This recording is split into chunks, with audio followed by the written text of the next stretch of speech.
Welcome to Chinese Novel Audiobook. Chapter 21 Enviable Wealth. Soon after, the donkey cart stopped in front of the subduing tiger Fuhu Fist School. The young and strong men of Chenjia village looked at the large houses, their expressions a mix of envy and jealousy. Damn it, the people in this county town live so well. Damn it, too bad I'm not from the county town. That young lady who passed by just now was so fair, if I could marry such a woman, I'd feel it was worth dying for. What are you daydreaming about? A county town lady is not someone a mud-legged guy like you can hope to marry. If only I could be born in the county town. Quote. The young and strong men sighed, hating that they were not from the county town. Chen Dao jumped off the cart and said to the guard standing in front of the martial arts hall, "Please trouble you to inform Miss Li that Chen Dao, who sells chickens, is requesting an audience." While speaking, Chen Dao also inconspicuously slipped 20 copper coins into the guard's hand. Chen Dao still understood some of the ways of the world. He didn't give anything last time only because he didn't have much money. Now that he was a bit more well off, he naturally needed to bribe the guard, since he needed the guard's help to inform Li Ying every time he came here to sell chickens. Wait. The guard's face showed a hint of a smile as he accepted the copper coins and quickly entered the martial arts hall to inform Li Ying. Before long, the guard returned with Li Ying. "Young brother Chen, you're here again." Li Ying, the only daughter of the school owner, didn't have an air of superiority. Instead, she said to Chen Dao with a warm smile, "How many chickens did you bring this time?" 14 in total. That would be 7 taels of silver then. Please wait a moment, I'll go get the money for you. Soon, Li Ying took out 7 taels of silver from the hall and handed them to Chen Dao. After gesturing for the guard at the door to help carry the chicken coops into the hall, Li Ying couldn't help but ask curiously, "Young brother Chen, where did you find these chickens?"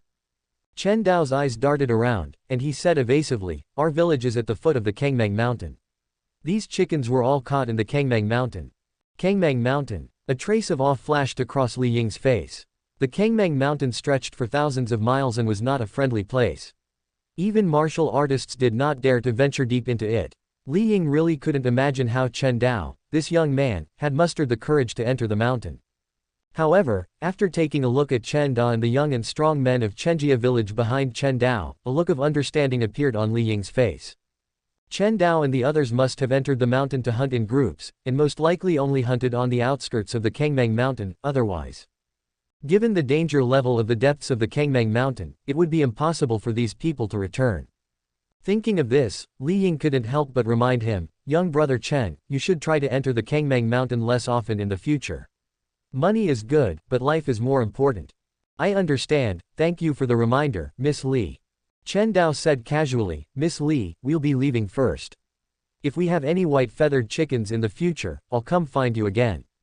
"All right, goodbye." Chen Dao and the others got on the donkey cart and left unhurriedly. Li Ying looked at the backs of Chen Dao and the others and sighed softly. It was not difficult to see from Chen Dao's answer just now that Chen Dao did not take her reminder to heart, but after thinking about it carefully, Li Ying felt relieved. In this day and age, most people can't even get enough to eat. For villagers like Chen Dao outside the city, the harvest from hunting in the Kangmang Mountain may be their only income. If they give up this income, they would probably starve to death. Or even if they don't starve to death, they would probably become like the vagrants outside the city. Uncle Chen. After getting a little further away from the Fuhu Fist School, Chen Si asked, "Where are we going next?" "To the grain store in the East Market." "Okay." The donkey cart stopped in front of the grain store in the East Market. Chen Si and the other young and strong men were responsible for guarding the cart, while Chen Da and Chen Dao entered the store to buy grain. Walking into the store, the first thing that came into view were the wooden signs with prices inserted on the various grains. Rice, 20 went jin. Millet, 17 went jin. White flour, 15 went jin. Sorghum flour, 10 went jin. Sorghum, 9 went jin. Bran flour, 5 went jin. Rice bran, 4 went jin. The price of grain has gone up again. Chen Da muttered to himself, his brows furrowed. The last time he came, the price of rice was still 15 wen, but now it was 20 wen, a full 5 wen increase. The prices of millet, white flour, sorghum, and other grains had also increased to varying degrees. "Esteemed customer, you don't know." A shop assistant in the grain store heard Chen Da's muttering and hurriedly explained, "Now the grain in this city is becoming more and more scarce. The price of grain in the entire county is soaring. The price increase in our store is still relatively small. If you don't believe me, you can go to other grain stores to take a look. Their grain is much more expensive than ours." After speaking, the shop assistant lowered his voice and said, "Esteemed customer, I suggest you buy more grain to store up. If there are no accidents, the price of grain will continue to rise." Hearing this, Chen Dao's expression became solemn. The fact that there was a shortage of grain in the city was not a secret, but he didn't know that the grain in the city would be so scarce. What is the concept of 20 yuan per jin of rice? When Qingzhou had not yet experienced climate change a few years ago, the price of rice was about 3 yuan per jin, but now it has soared to 20 yuan, a full 7 times the price. With such a high price of grain, there will probably be trouble soon. Chen Dao thought to himself. When the people in the city can't even afford to eat, chaos will follow. Of course, these things had nothing to do with Chen Dao, and Chen Dao was too lazy to think so much. After thinking for a while, Chen Dao turned to Chen Da and said, "Uncle, let's buy all the grain with the money we have." "As you wish." Having obtained Chen Dao's consent, Chen Dao found the shopkeeper of the grain store and talked with him. About a quarter of an hour later, Chen Dao and the shopkeeper agreed on the amount of grain to be purchased: 100 jin of rice, 400 jin of sorghum flour, and 500 jin of rice bran, with a total value of 7 taels of silver. In addition, Chen Dao also took out an extra 500 copper coins to buy 50 jin more sorghum flour as a reward for the young and strong men in the village for their help. "Thank you, esteemed customer." The shopkeeper of the grain store, who received Chen Dao's 7 taels of silver and 500 copper coins, was all smiles and hurriedly summoned the shop assistants in the store to help move the grain to the donkey cart outside the store. Chen Da and Dao Ji are too rich. Chen San Shui, who had been guarding the donkey cart, watched the shop assistants of the grain store moving the grain back and forth, and his envy was beyond words. Chen Da and Dao Ji bought rice and sorghum flour, right? So rich. Chen Cheng also had a look of envy on his face. He didn't know how long it had been since he had eaten white rice. At this moment, seeing the rice, he couldn't help but miss the fragrant taste of white rice. Not only Chen Cheng and Chen San Shui, but the other young and strong men also looked envious. Nowadays, the staple food of almost every household in Chenjia village is bran flour, and they occasionally eat some sorghum flour. As for white rice, that was something they didn't even dare to think about. Chapter 22 County Honor. Chen Da and Chen Dao's families are really rich. So much grain and rice. It's been so long since I've eaten rice. Me too. Quote. Amidst the envious gazes of the strong young men, the grain store's clerk loaded a total of 1050 caddies of grain onto the cart. Then, everyone boarded the donkey cart together, with Chen Si driving the cart back to Chen family village. County government office. Just as Chen Dao and the others were rushing back to Chen family village, County Magistrate Xu Jiwen was sitting in the side hall of the county government office, sipping fragrant tea. Standing next to Xu Jiwen was the advisor he had hired. And in front of Xu Jiwen were the various wealthy families of the county town, invited by the county magistrate. Closest to Xu Jiwen sat the heads of the 3 wealthiest families in Taiping County, from the Yuan, Fang, and Zhu families respectively. These 3 families virtually monopolized all the businesses in Taiping County and were first-class magnates. Behind these 3 family heads were the masters of the 3 major martial arts schools in the county town: Li Hu of the Fuhu Crouching Tiger Fist School, Kui Meng of the Hanshan Shaking Mountain Martial Arts School, and Zhang He of the Batui Dominating Leg Martial Arts School. Although the 3 martial arts schools were not as wealthy as the 3 major families, they were still a leading force in Taiping County due to the large number of martial artists within their schools. At this moment, a total of 6 people were sitting in their seats, each with a cup of fragrant tea on the table beside them. However, none of them had any intention of tasting the tea. Instead, they were staring intently at County Magistrate Xu Jiwen in the main seat, trying to figure out his intentions for summoning them.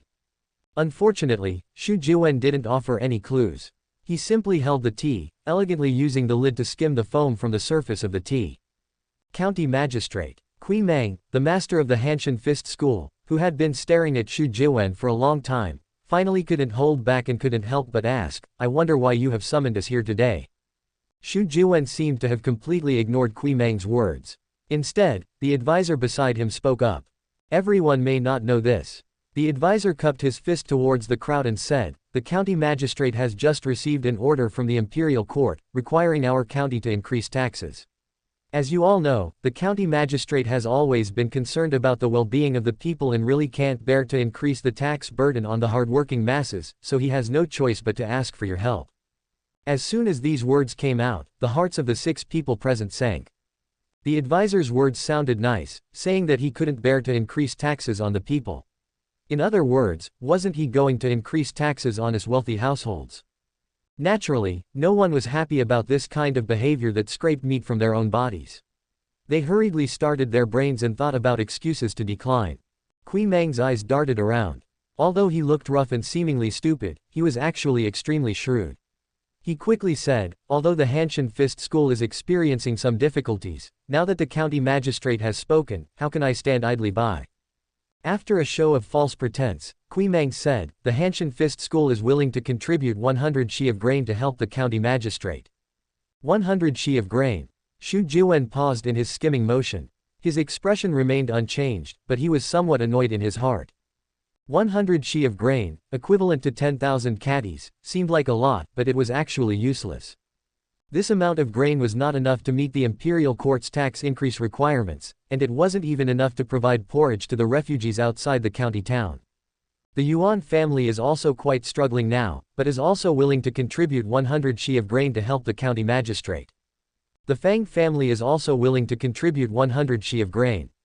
The Zhu family contributes 100 shi. The 6 people seemed to have discussed it beforehand and all called out a price of 100 shi of grain. This amount was just a drop in the bucket for each family, and it wouldn't hurt them too much to take it out and deal with the county magistrate. "It seems that you are not willing to give me, this county magistrate, any face." Xu Jiwen finally put down his teacup, his face gloomy. As the county magistrate, he had already lowered himself to ask, but these 6 people didn't give him any face at all. 100 shi of grain was barely enough to send away beggars. "To be honest, county magistrate, we are not having a good time either." Yuan Ju, the head of the Yuan family, feigned a bitter smile and said, "Now that bandits are everywhere outside the city, the Yuan family's business has also been affected to some extent. 100 shi of grain is already the maximum amount that the Yuan family can come up with." "Hey!" The advisor beside Xu Jiwen couldn't help but sneer inwardly. The Yuan family can only come up with 100 shi of grain. That's a lie. Which of the 3 major families in Taiping County doesn't participate in the grain business? They wouldn't dare say that grain is piled up like mountains in their homes, but they definitely wouldn't lack grain. As for the bandits outside the city affecting the Yuan family's business, that's even more laughable. The Yuan family's cargo transportation is protected by martial artists supported by the Yuan family. How could those insignificant bandits outside the city have the ability to affect the Yuan family's business? The Fang family has also been having a very difficult time recently. "Please investigate, county magistrate," said Fang Tang, the head of the Fang family. The others also complained one after another, selling misery to Xu Jiwen. The purpose was obvious: they were unwilling to contribute more money and grain. Xu Jiwen was also quite helpless about this. Although he was the county magistrate, he couldn't force these families and martial arts schools too much. After all, these families and martial arts schools had deep-rooted relationships in the county. Not to mention anything else, many of the clerks and constables in this county government office were from these families. Once this county magistrate had a conflict with these families, it was really hard to say which side those clerks and constables would stand on. "Forget it. You can leave." Xu Jiwen waved his hand, indicating that everyone could leave. Everyone was unwilling to stay any longer and got up to bid farewell. Before they left, Xu Jiwen did not forget to remind them, each family must send 100 shi of grain to the warehouse within 3 days. After everyone left, Xu Jiwen slumped back in his chair, helplessly saying, "Advisor He, are there any other ways to get these wealthy households to contribute more money and grain?" "No." The advisor named He Jian shook his head. How could it be so easy to get money and grain out of the pockets of these big families? The scene just now was the best proof. Even Xu Jiwen, the county magistrate, could at most get these big families to give him some face. As for wanting them to bleed heavily, that was impossible. Then what should we do about the taxes assigned by the imperial court? Xu Jiwen asked. This time, the amount of taxes assigned to Taiping County by the imperial court was not small, and the attitude was extremely strict. If he could not hand it over in full, he was afraid that even Xu Jiwen's official hat would be difficult to keep. He Jian thought for a while and said, perhaps we can only make the people suffer a little more. The people? Xu Jiwen couldn't help but ask, the people are already so struggling, can they still afford to pay taxes? Xu Jiwen naturally knew about the refugees gathered outside the city, and he even sent some clerks to provide porridge outside the city. He knew very well that as the coal disaster continued for a long time, the current people were already overwhelmed. If taxes were levied on the people again, he was afraid that the number of refugees outside the city would increase, and perhaps some people would rise up in rebellion. Chapter 23 Kill the Chicken. Your Honor, the imperial court's wording this time is extremely stern. If we cannot submit the full amount of taxes, I'm afraid. He Jian didn't say what he was afraid of, but Xu Jiwen understood it clearly. Xu Jiwen was just a scholar from a humble background, without any powerful patrons in the court. People from other large families might only receive a light punishment for failing to pay taxes, but Xu Jiwen would lose his official hat. Thinking of this, Xu Jiwen immediately made a decision and said to He Jian, forget it. Go and arrange the tax collection. Yes. He Jian bowed and quickly left. Xu Jiwen leaned back in his chair, feeling utterly powerless. Having studied diligently since childhood, he naturally held a scholar's pride. When he first arrived in Taiping County, he had also dreamed of making a difference and improving the lives of the people of Taiping County. But it was only when he actually started working that he realized how difficult it was. Indeed, in theory, he, the county magistrate, was the highest official in Taiping County and could control everything. But the reality was not so. Xu Jiwen, the county magistrate, was only the nominal controller of Taiping County. The real controllers were the various large families in the city. Once Xu Jiwen's policies conflicted with the interests of the large families in the county, the people below would immediately comply in appearance but defy in reality, and would not carry out Xu Jiwen's orders at all. This made Xu Jiwen very helpless. He wanted to change things, but he didn't know where to start, so he could only let things take their course. Over time, he became what he was now. He, the county magistrate, was no different from a mascot. When facing those large families, he had no confidence at all. Even if he lowered his face, he could only squeeze out 600 shi of grain from the large families. The world is difficult. Xu Jiwen sighed deeply. Chenjia village. Chen Si drove the donkey cart and slowly stopped at the entrance of the village. The young and strong men jumped out of the cart one after another, their eyes burning as they looked at Chen Dao, remembering Chen Dao's promise of 5 jin of sorghum flour per person. Don't worry, everyone, the grain I promised will definitely not be less than what you deserve. Chen Dao didn't disappoint everyone and said directly, 5 jin of sorghum flour per person, I'll give it to you now. As soon as this was said, everyone immediately became excited and hurriedly began to distribute the grain.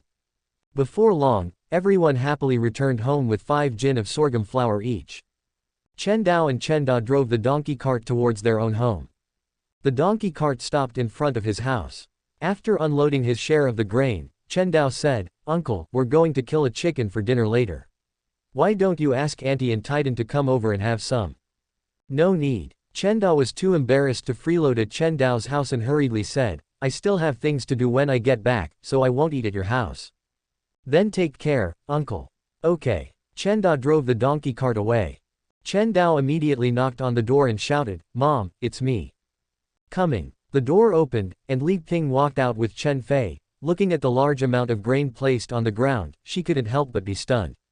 Xiao Dao, why did you buy so much grain? Let's move it in first, and I'll tell you the details later. So, Li Ping and Chen Dao worked together to move all the grain on the ground into their house. After finishing, Chen Dao told Li Ping about the specific details of his trip to the county town. After listening, Li Ping couldn't help but frown and said, grain prices in the city have risen again. Yes, it's getting harder and harder for us common people. Li Ping sighed deeply. 20 yuan per jin of rice was completely unaffordable for the common people. You must know that many common people may not be able to earn 20 yuan after working for a day. Li Ping couldn't help but be glad that her son was capable and could find the secret method of raising white feather chickens, otherwise her family would probably not even have enough chaff to eat now. Xiao Dao, how much grain did you buy this time? I bought a total of 50 jin of rice, 200 jin of sorghum flour, and 500 jin of rice bran, Chen Dao replied as if counting his family treasures. The rice was to improve the family's diet. Chen Dao was already tired of eating sorghum flour every day and couldn't wait to eat white rice. As for sorghum flour and rice bran, sorghum flour could be eaten occasionally, but its main purpose was to mix it with rice bran to feed the chickens. Rice. Li Ping widened her eyes and said, "Xiao Dao, why did you buy rice?" From Li Ping's point of view, being able to eat sorghum flour every meal was already as good as it could get. Eating rice, she had never even thought about such a thing. Of course, it's for eating. Chen Dao said, "Mom, our family is no longer so short of food now, so we should eat better." Li Ping was silent. She still couldn't accept the extravagant act of eating rice. Chen Fei, who was on the side, brightened her little eyes and looked forward to it. "Brother, are we going to eat rice?" "Of course." Chen Dao stroked Chen Fei's hair and smiled. "We're not only going to eat rice but also meat." "Eat meat." Chen Fei became even more excited and hugged Chen Dao's leg. "Brother, I want to eat meat." Chen Dao came to the side of the chicken coop, grabbed the gray feather chicken that failed to advance from the cage, and walked towards the kitchen with the chicken. "Xiao Dao, are you really going to kill the chicken?" Li Ping followed Chen Dao into the kitchen and asked. "Of course." Chen Dao replied while boiling water in the pot. "Mom, our family has a way to raise white feather chickens, and we will definitely not lack food in the future, so don't always think about saving." "All right." Li Ping hesitated for a long time, but still agreed to the matter of killing the chicken for meat. After all, this was something that had been agreed upon long ago. "You go outside and wait, Mom will cook." "No need, Mom, you go outside and rest, I'll show you my skills." "Can you do it?" Li Ping said with a suspicious face. In her impression, Chen Dao rarely entered the kitchen, so it was unlikely that he could cook. "I definitely can, Mom, you just wait outside." Chen Dao pushed Li Ping out of the kitchen and started to get busy himself. It wasn't that Chen Dao had to do the cooking, but that Li Ping often adhered to the style of thrift when cooking, less oil and less salt. The food and dishes she made were really hard for Chen Dao, who had enjoyed the delicacies of China on earth, to swallow. In order to satisfy his own stomach, Chen Dao had no choice but to cook himself. "Xiao Dao, don't burn down the kitchen." Standing outside the kitchen door, Li Ping was still a little worried and looked into the kitchen from time to time, fearing that Chen Dao would burn down the kitchen or ruin the chicken. Fortunately, Chen Dao was also from the countryside in his previous life, so he still knew something about killing chickens. He first cut open the chicken's throat with a knife and caught all the chicken blood with a bowl. Then, he put the chicken into the boiling hot water to scald it, and then quickly plucked all the chicken feathers clean. Then, he took out the chicken's internal organs and placed them aside. Then, he took the kitchen knife and chopped the chicken into small pieces with a ka sound. Chapter 24, Fried Chicken. With the ingredients ready, Chen Dao heated the pot, preparing to make stir-fried chicken, which naturally required oil. Fortunately, there was still some lard stored in the kitchen, mainly left by Li Ping to nourish Chen Dao and Chen Fei. After the pot was heated, Chen Dao added a minimal amount of lard, then poured the chicken into the pot and began to stir-fry. Sizzle. As the chicken hit the pot, a rich aroma spread out. "It smells so good." Chen Fei immediately ran to the kitchen door, twitching her nose to smell the aroma emanating from the kitchen. Even Li Ping couldn't help but feel her throat tighten. The smell of stir-fried meat was too tempting. Chen Dao's cooking skills were certainly not superb, but stir-frying chicken was not a problem. As Chen Dao stir-fried, the aroma in the kitchen became even richer, and the three people in the house couldn't help but swallow their saliva.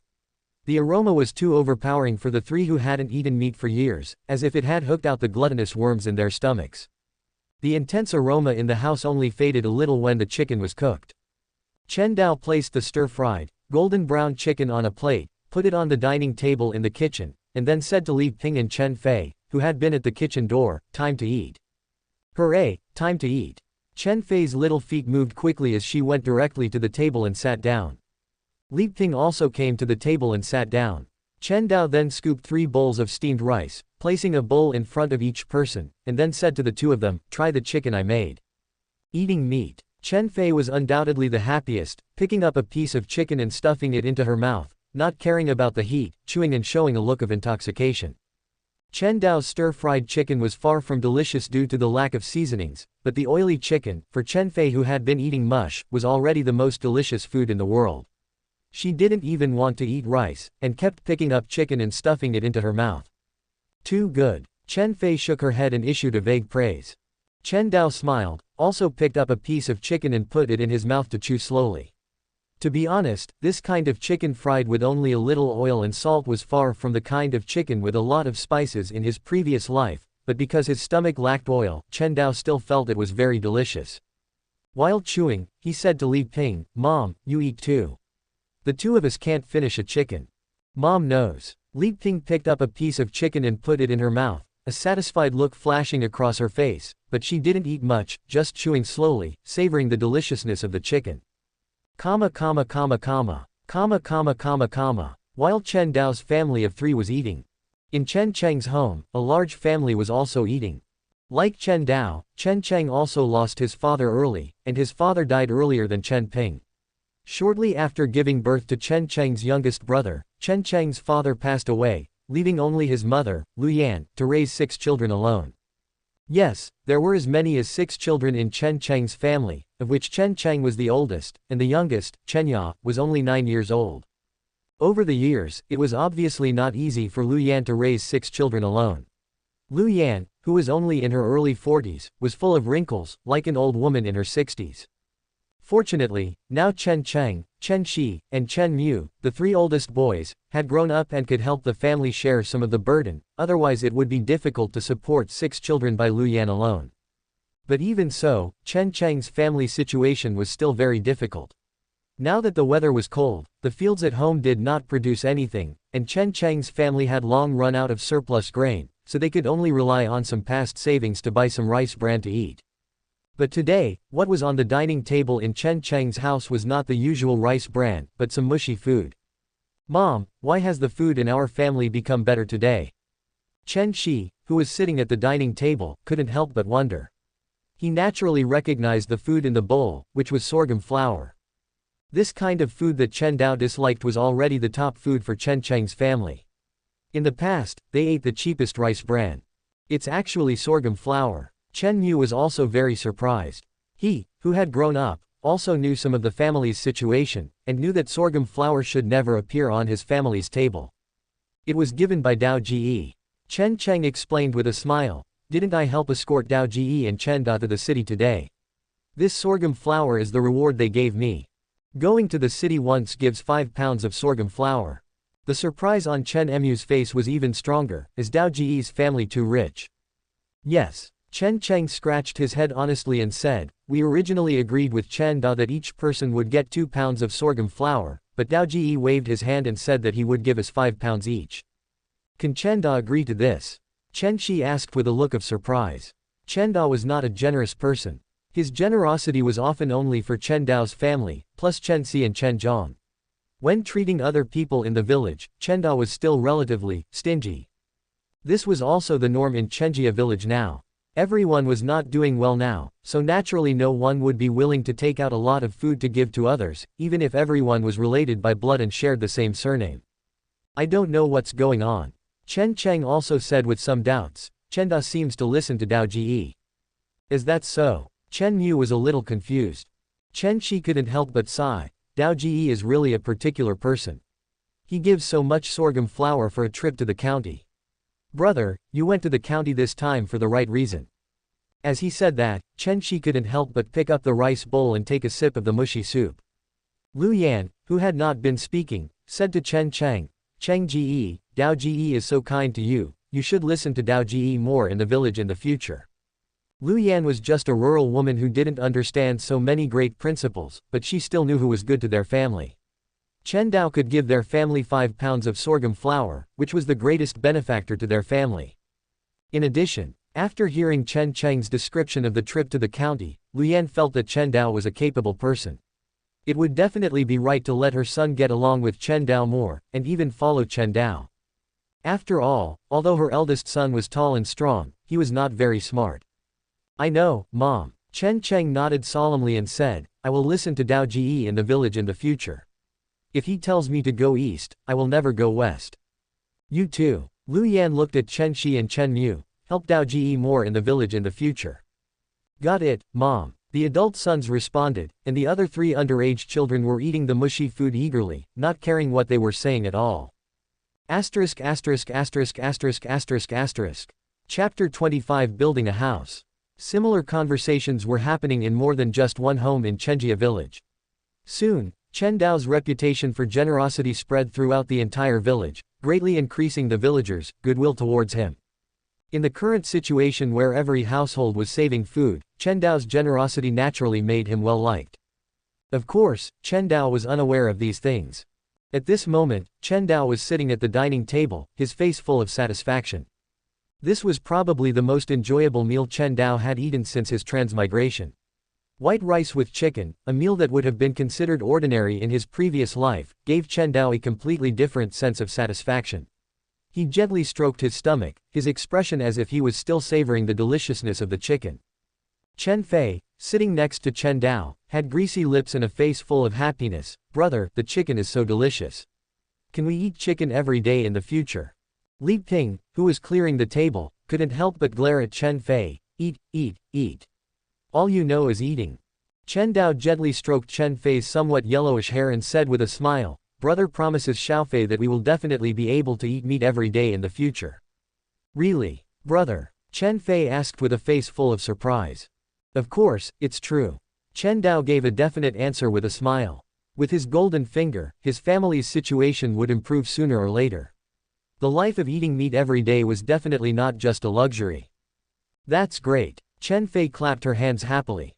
Li Ping cleared the table and said to Chen Dao, "Xiao Dao, don't spoil her too much. How can our family eat meat every day?" For Li Ping, tonight's meal was already as extravagant as it could get. Eating a whole chicken in one meal, if they ate like this every day.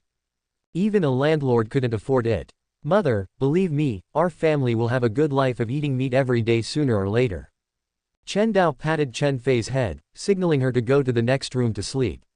Then, he said seriously, "Mother, I plan to rebuild our house." "Ah." Li Ping, who was clearing the table, was stunned and said, "Where does our family get the money to rebuild the house?"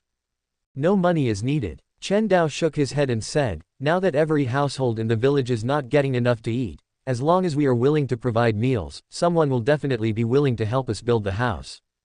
The village's greatest resource was people willing to work hard. As long as they were willing to provide meals, Chen Dao believed that many people would be willing to work for his family. "How much grain would that cost?" Li Ping said hesitantly. She naturally knew how dilapidated her house was and had thought about renovating it, but the family's finances simply didn't allow it. "It won't cost much." Chen Dao analyzed for Li Ping. "Our family probably only needs to hire 4 to 5 people to help. Calculating 2 jin of grain per person per day, it would only require about 10 jin of grain per day.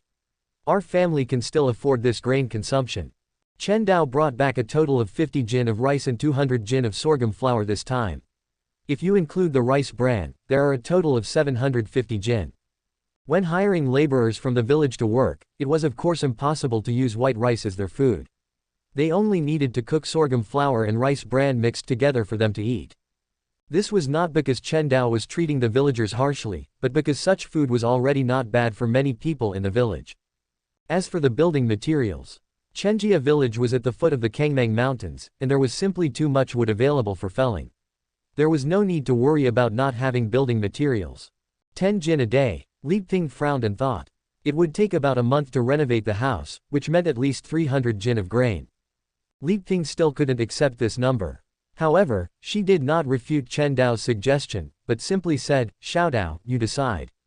Li Ping had already regarded Chen Dao as the backbone of the family. Unless Chen Dao made a decision that was too outrageous, she would not refuse.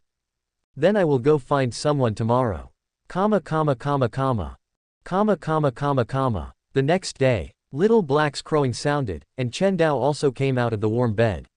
First, he brushed his teeth roughly with a willow twig, and then took out some grain and sprinkled it on the ground to feed little Black. Cluck, cluck, cluck.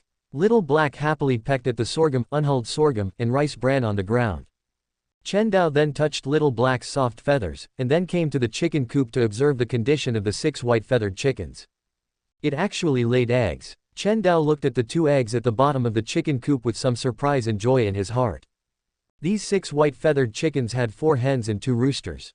Each chicken coop contained 2 hens and 1 rooster. Chen Dao did this in order for the chickens to mate and hatch new chicks. Therefore, Chen Dao was very pleasantly surprised when he saw eggs in the chicken coop. I just don't know if these 2 eggs have been fertilized. Chen Dao suddenly thought of some jokes he had seen on the internet in his previous life. Once, when Chen Dao was scrolling through Douyin, he saw a video about chicken egg fertilization, and then the comments section of that video shocked Chen Dao. Because there were many people in the comments section who didn't even know that eggs needed to be fertilized to hatch into chicks, which shows the lack of common sense in many people. Chen Dao was naturally not this kind of person who lacked common sense, but he was not a professional chicken farmer, so he naturally could not accurately judge whether these 2 eggs were fertilized eggs. Let's put them here and let the hen incubate them first. Chen Dao thought for a while and did not choose to take the 2 eggs away, but put them under the hen and let the hen try to incubate them. After sprinkling enough grain as feed on the sides of the 2 chicken coops, Chen Dao returned to the house, took out sappanwood flowers and chicken heart grass, and prepared to make materials for cultivating yellow-feathered chickens. He put the sappanwood flowers and chicken heart grass into a bowl, then took out a round wooden stick and mashed them in the bowl. Soon, the sappanwood flowers and chicken heart grass were crushed by Chen Dao and turned into a paste-like juice. Will chickens really eat this stuff? Chen Dao hesitated and put the bowl containing the juice next to the chicken coop. Cluck, cluck, cluck. The white feathered chicken in the chicken coop made a loud call, put its head into the bowl, and pecked at the juice in the bowl. Seeing this scene, Chen Dao was immediately relieved. It seems that there is no problem with the advancement of the yellow-feathered chicken. A smile appeared on Chen Dao's face. The description of the golden finger on the advancement of the yellow-feathered chicken was already very clear. You only needed to feed the white-feathered chicken a mixture of sappanwood flowers and chicken heart grass for 3 days, and there was a 90% chance that the white-feathered chicken would advance to a yellow-feathered chicken. And the yellow-feathered chicken undoubtedly had more advantages than the white-feathered chicken. Not only did it produce more meat, but it also laid more eggs. If he could advance all 6 chickens to yellow-feathered chickens, then his family would probably not lack eggs to eat in the future. Subscribe to Chinese Novel Audiobook YouTube channel. Chapter 26 The Attraction of Eating. Xiaodao, time to eat. Li Ping's voice came from inside the house. Chen Dao immediately returned inside to have breakfast with Li Ping and Chen Fei. Today's breakfast was naturally not as lavish as last night's, but compared to the past, it could be considered extravagant. At this moment, all 3 of them had a bowl of white rice in front of them. Although it seemed a bit bland, it was at least much better than the mush they used to eat. Chen Dao quickly finished the rice in his bowl, then stood up and said, "Mom, I'm going out to find someone to do something." "Okay." Li Ping nodded. Then Chen Dao left the house and went directly to Chen Dao's house. "Dao Zhi is here. Come and eat with us." Seeing Chen Dao enter, He Quilian hurriedly and enthusiastically invited Chen Dao to eat with them. She had always liked Chen Dao, but now she liked him even more. After all, the white feather chicken breeding secret recipe provided by Chen Dao had improved her family's life. Yesterday, when Chen Dao brought a large pile of grain home, He Quilian was stunned. Even though her family was one of the wealthiest in Chenjia village, she had never seen so much grain. Not to mention that there were 50 jint kati, a unit of weight, approximately 0.5 kilograms of rice among the grain. With this grain, her husband would no longer need to risk his life hunting in the mountains, and she wouldn't have to worry every time, fearing that something would happen to Chen Dao. For this reason, He Quilian was extremely enthusiastic towards Chen Dao. Ignoring Chen Dao's refusal, she directly pulled Chen Dao to sit at her family's dining table. It was just that she didn't have a daughter, otherwise He Quilian would have considered forming a family relationship with Chen Dao. "Aunt, no need, I've already had breakfast." Chen Dao, who had been pressed into a chair by He Quilian, repeatedly waved his hand in refusal. He Quilian's enthusiasm did not diminish. "It doesn't matter if you eat a little more, Dao Zhi have a bite with your Uncle Chen." "Really no need, Aunt, I'm here to discuss something with Uncle Chen." Hearing that Chen Dao had something to discuss, He Quilian's expression immediately became serious, and she was about to pull Titan to the next room to avoid them. "Aunt, this matter doesn't need to be avoided." Chen Dao stopped He Quilian's behavior of avoiding them, and said, "I'm here to trouble Uncle Chen with something." "What is it?" Chen Dao asked. "My family plans to rebuild the house." Chen Dao said directly, "During the reconstruction period, we may need to stay at Uncle Chen's house for a while, I wonder." "Your family wants to renovate the house. That's a good thing." Before Chen Dao could finish speaking, Hequilian agreed. Our family has 2 spare rooms, you and your mother and Xiaofei can come and live at any time. After speaking, Hequilian added, do you need your uncle to go over and help? No need. Chen Dao said, I can find enough manpower. That won't do. Hequilian shook her head and said, your uncle must go over and help. Your family only has you as a male, and the people in the village will inevitably look down on you, engaging in trickery and not putting in the effort. Your uncle must be there to keep them in line. Chen Dao thought about it, and it seemed to make sense, so he nodded and said, then I'll have to trouble uncle. No trouble. Chen Dao waved his hand, he was very happy to help Chen Dao. So, the matter was settled. As for the matter of remuneration, Chen Dao didn't mention it. Even if he did, Chen Dao's family wouldn't want it, so it was better not to mention it. After politely declining Hequilian's breakfast invitation, Chen Dao, after leaving Chen Dao's house, came to a dilapidated house. This house was not much better than Chen Dao's house, even the gate looked shaky, as if it could be blown down by a strong wind at any time. From the original owner's memory, Chen Dao knew that this was the home of Chen Cheng, one of the strong young men who helped yesterday. Yesterday's trip to the county town, Chen Dao was most impressed by Chen Cheng. Chen Cheng was not only tall and strong, but also extremely active in his work. Most importantly, through the original owner's memory, Chen Dao knew that Chen Cheng's family was one of the most difficult families in the village. As long as he was willing to provide food, Chen Cheng would probably be willing to help his family with work. Thinking of this in his heart, Chen Dao stepped forward and knocked on the door. Who is it? A somewhat turbid female voice came from the house. Chen Dao immediately replied, I am Chen Dao from Chen Ping's family, please open the door, auntie. Squeak. The old door opened, revealing a slightly hunched woman behind the door. The woman's face was covered with wrinkles, as if they were traces left by suffering. She looked like a 60-year-old grandmother. But Chen Dao knew that the woman in front of him, named He Yan, was only about 40 years old. Having the appearance of a 60-year-old at the age of 40 is the norm in this world, the most realistic portrayal of the poor masses. Is it Dao Zhe? Lu Yan's turbid eyes sized up Chen Dao, and a kind smile appeared on her face. Come in quickly, it's cold outside.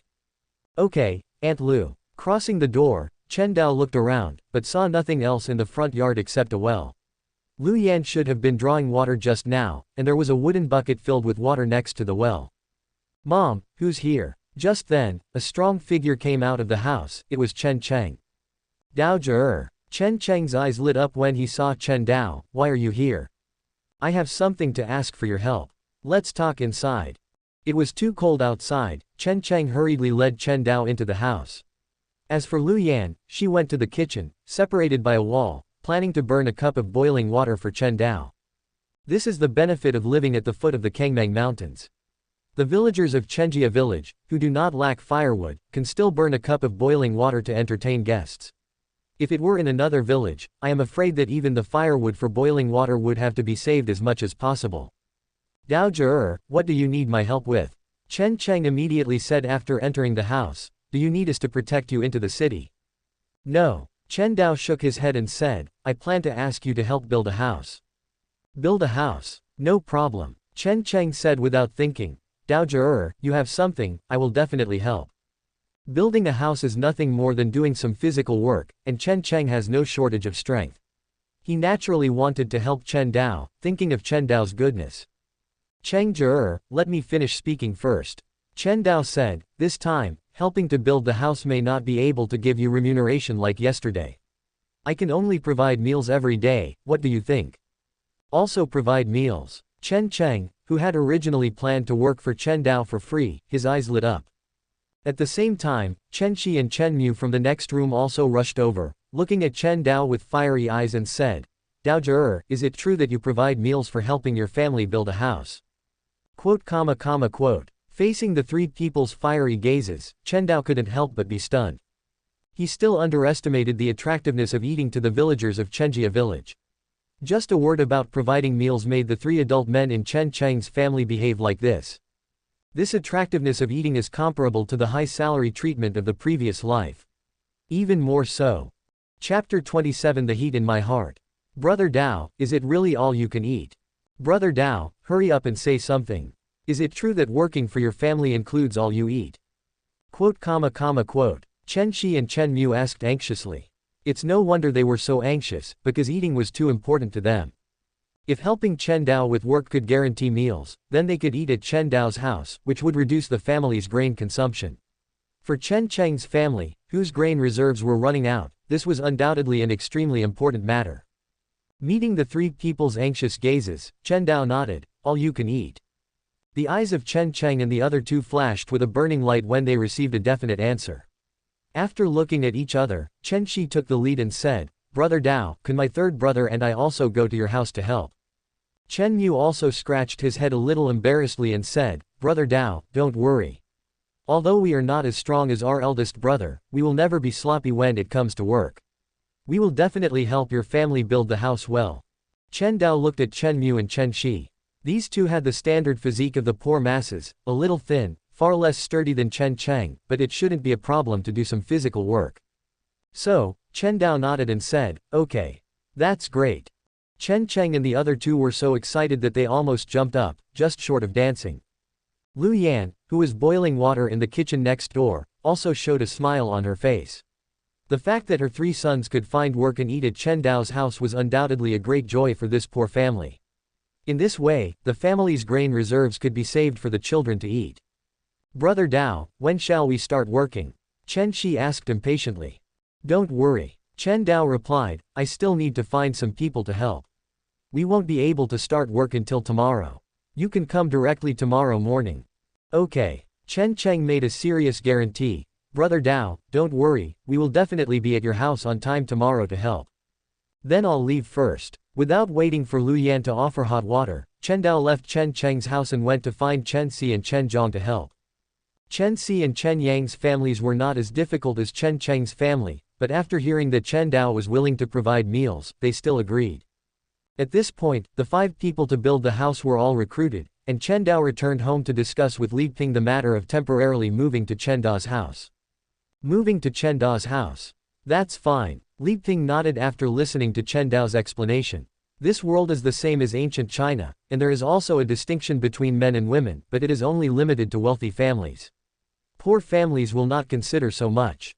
It is a very simple principle. They can't even get enough to eat, so where would they have the mind to consider these things? Therefore, after hearing Chen Dao say that he was going to live in Chen Dao's house for a while, Li Ping only hesitated for a moment before agreeing. So, Chen Dao's family began to move, moving all the useful items in the house to Chen Dao's house. Of course, the most important thing was to move the family's most important property, grain and the chickens raised in the front yard. The next day, before the sky was completely bright, Chen Dao opened his eyes. After waking up Chen Shi and Chen Mu next to him, the three of them walked out of the house together. It's really cold today. Chen Mu tightened the clothes on his body, feeling the biting cold wind, and his face was almost frozen. However, the coldness on his body could not reduce the heat in Chen Mu's heart at all. He had already begun to imagine the days when he could eat his fill at Chen Dao's house. Hurry up, don't delay the time. Chen Cheng said, Brother Dao is willing to give us a full meal, so we can't delay Brother Dao's affairs. Hearing this, Chen Mu and Chen Shi hurriedly quickened their pace and headed to Chen Dao's house. Because the distance was not far, the three of them quickly saw Chen Dao's house. At this time, Chen Si and Chen Zhang were also standing in front of the door. Brother Cheng, you're here too. Chen Zhang and Chen Si saw Chen Cheng and the others and hurriedly stepped forward to greet them. Chen Cheng scratched his head and said with a simple and honest smile, Brother Dao said he would provide meals, so our 3 brothers came to help. After speaking, Chen Cheng asked again, are you two here to help too? Of course. Chen Zhang nodded, then looked at Chen Dao's house and said, Brother Dao's house really needs to be rebuilt. Such a broken house is really impossible to live in winter. As soon as these words came out, Chen Cheng and the others were silent. The situation of their house was no different from Chen Dao's house. It's okay now, but when winter comes, I'm afraid it will be even more difficult. Are you here so early? But at this moment, a voice came from behind the few people. Chen Dao and Chen Dao walked over side by side, looking surprised, as if they didn't expect these 5 people to be so active. It's not early. Chen Cheng smiled honestly and said, the sun is almost rising. Brother Dao, shall we start working now? No hurry, eat first. As soon as Chen Dao said this, Chen Cheng and the others' eyes lit up, thinking that Brother Dao was really honest. They hadn't even started working yet, and they were already eating. Chen Si and Chen Zhong also looked expectant. Although they didn't have as strong a desire for food as Chen Cheng and the others, it was good to save some of the family's grain. The food is here. At this time, Li Ping and He Quilian walked over carrying a large wooden bucket. The wooden bucket was filled with a mush-like food, steaming in the cold weather. It smells so good. Chen Shi couldn't help but touch his lower abdomen. The aroma of the food made him swallow involuntarily. Chen Cheng's abdomen even made a gurgling sound. He was strong and ate a lot, but because of the difficult situation at home, he hadn't had a full meal for a long time. At this time, when he smelled the aroma of the cornmeal paste, he felt hungry in his abdomen.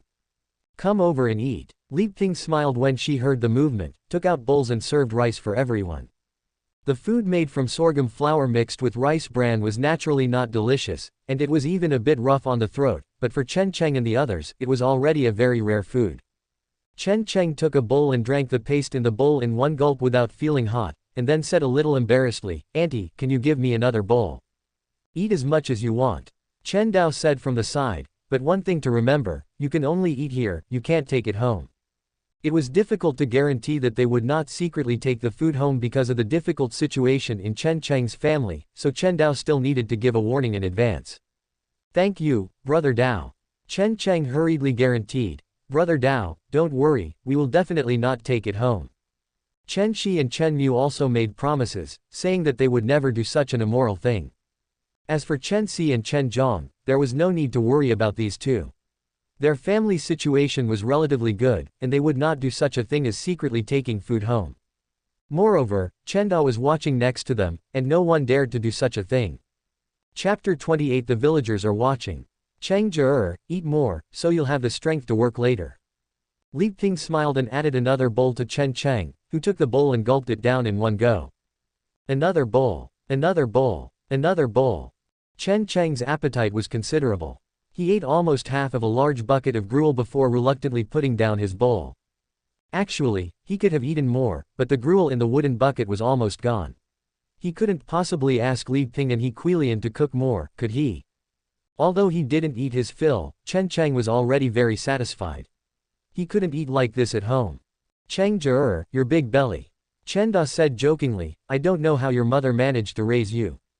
Hearing this, the others couldn't help but nod. Chen Cheng's appetite was extraordinary. It was hard to imagine how Lu Yan, a widow, had raised him and her other 5 children to this day. Hee. Chen Cheng smiled honestly, not minding Chen Da's teasing. Instead, he turned to Chen Dao and said, "Dao Zhe, now that we're full, should we start working?" Rarely able to eat his fill, Chen Cheng now felt full of energy and couldn't wait to start working. "Dao Zhe, we're full too. Assign us some work." Chen Shi and Chen Mu also spoke up, showing their positive attitude. They had to be proactive. They had finally found a job where they could eat their fill. Losing it due to laziness would be a great loss. Chen Dao looked at his dilapidated house and said, "Let's tear down the house first. Keep the good wood for building the new house, and use the bad wood for firewood." "Okay." The crowd responded in unison and then began to work. Chen Dao quietly watched the busy 5 for a while, then said to Chen Da, "Uncle, please keep an eye on things for me. I'll go back and take care of something." "Go ahead." Chen Da nodded. Returning to Chen Da's house, he saw Chen Fei and Chen Titan playing with Xiao He in the front yard. Xiao He ran ahead, cluck, and the 2 little rascals chased after him, laughing hee, as if they were tireless. Passing through the front yard, Chen Dao entered the room where he was staying, took out sappanwood flowers and chicken heart grass, mixed them together, and crushed them into juice. Then, holding the bowl of juice, he went to the front yard to feed the chickens. Chen Dao first placed the bowl in the middle of the 2 chicken coops. After the 6 chickens had finished the juice in the bowl together, he sprinkled some grain by the chicken coops, letting the 6 white-feathered chickens eat. Then, Chen Dao waved to Xiao He, "Xiao He, come here." Hearing Chen Dao's voice, Xiao He immediately abandoned his 2 little playmates and ran happily to Chen Dao, rubbing his neck feathers against Chen Dao's calf. "Brother, Dao Ge." Chen Fei and Chen Titan also ran over to greet Chen Dao. "Xiao Fei, Titan." Chen Dao smiled and touched the heads of the 2 children. "Go play. Brother has something to do." The 2 children ran away in a puff of smoke. Chen Dao then took out half a kilogram of sorghum and half a kilogram of wheat bran from the house to feed Xiao He. Cluck cluck cluck. Xiao He was also a foodie chicken. With food, he forgot his master and happily pecked at the grain Chen Dao sprinkled on the ground. He really forgets his master when he has something to eat. Chen Dao shook his head with a smile and came to the chicken coop to observe the situation of the 2 eggs inside. Chen Dao still knew something about the incubation time of eggs. Generally speaking, an egg takes about 20 days to hatch. The 2 eggs in the chicken coop had only been incubated for 1 day, so it was obviously impossible for chicks to hatch. 20 days is still too long, and Chen Dao looked at the white feathered chicken with faint yellow feathers in the chicken coop. According to past advancement experience, these 6 chickens would probably all advance to yellow feathered chickens the day after tomorrow. In this case, it would be a bit unworthy to incubate white feathered chicken eggs again. Instead of incubating white feathered chicken eggs, it's better to wait for the white feathered chickens to advance to yellow feathered chickens before incubating. Thinking of this, Chen Dao immediately reached into the chicken coop and took out the 2 eggs from under a hen. These 2 eggs, I'll just use them to supplement the meal tonight. Chen Dao put the 2 eggs in his room, planning to take them out and boil them for supper tonight. Then he left Chen Dao's house and returned to his own construction site to help with some work he could handle. The sun gradually rose, and the weather warmed up slightly. Many villagers who heard the noise came out of their homes to watch the excitement near Chen Dao's house. What is Dao Zhi'er's family doing? Why are they tearing down the house? An old man asked, looking at Chen Dao and the others who were busy. I know. A woman couldn't restrain her gossipy thoughts and said, Dao Zhi'er's family is planning to tear down the house and rebuild it. As soon as this was said, the onlookers couldn't help but gasp. In this day and age, when people can't even eat their fill, Dao Zhi'er's family can actually afford to build a house. With this money to build a house, it's better to buy more food.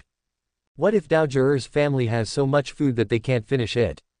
Quote. It's no wonder the villagers were so shocked. Building a house was really too rare these days. In a situation where every household couldn't eat their fill, building a house was not an urgent need for the villagers, even if their houses were dilapidated.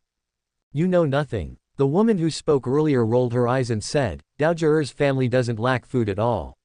I heard that Chen Zhi'er and the others are getting food for helping out, and they're even feeding them until they're full. Free food. As soon as these words came out, all the onlookers couldn't help but show envious eyes. Really free food. And they're feeding them until they're full. Hiss. Did Dao Zhi'er's family find gold? How can they be so rich? Dao Zhi'er's family is simply dripping with wealth. Not only do they provide food, but they even feed them until they're full. Won't Chen Cheng, that big glutton, eat Dao Zhi'er's family poor? It's better to ask me to help than to ask the Chen Cheng brothers. I eat much less than them. Quote. The eyes of the onlookers were green with envy. In Chen Dao's view, a job that only provided food was no different from exploiting labor, but in the villagers' view, this job was simply too good to be true. They only needed to do some physical work, and they could eat their fill every day, saving a lot of food for their families. They wouldn't even dare to dream of such a good thing. Strength was something that villagers could recover with a night's sleep, so it wasn't worth much at all. But working for Chen Dao meant they could really eat their fill. Looking at Chen Cheng and the others working hard on the construction site, the villagers' eyes were full of envy, wishing they could replace Chen Cheng. No, I have to ask Dao Zhi'er to see if he needs any more help. Chapter 29 Golden Feather Chicken and Blood Feather Chicken. A young man ran up to Chen Dao, who was carrying wooden blocks, and asked with a fawning expression, Brother Dao, do you still need help building your house? Chen Dao glanced at the man and recalled his name from his predecessor's memories, Chen Xiaogu. Oh, it's Brother Go.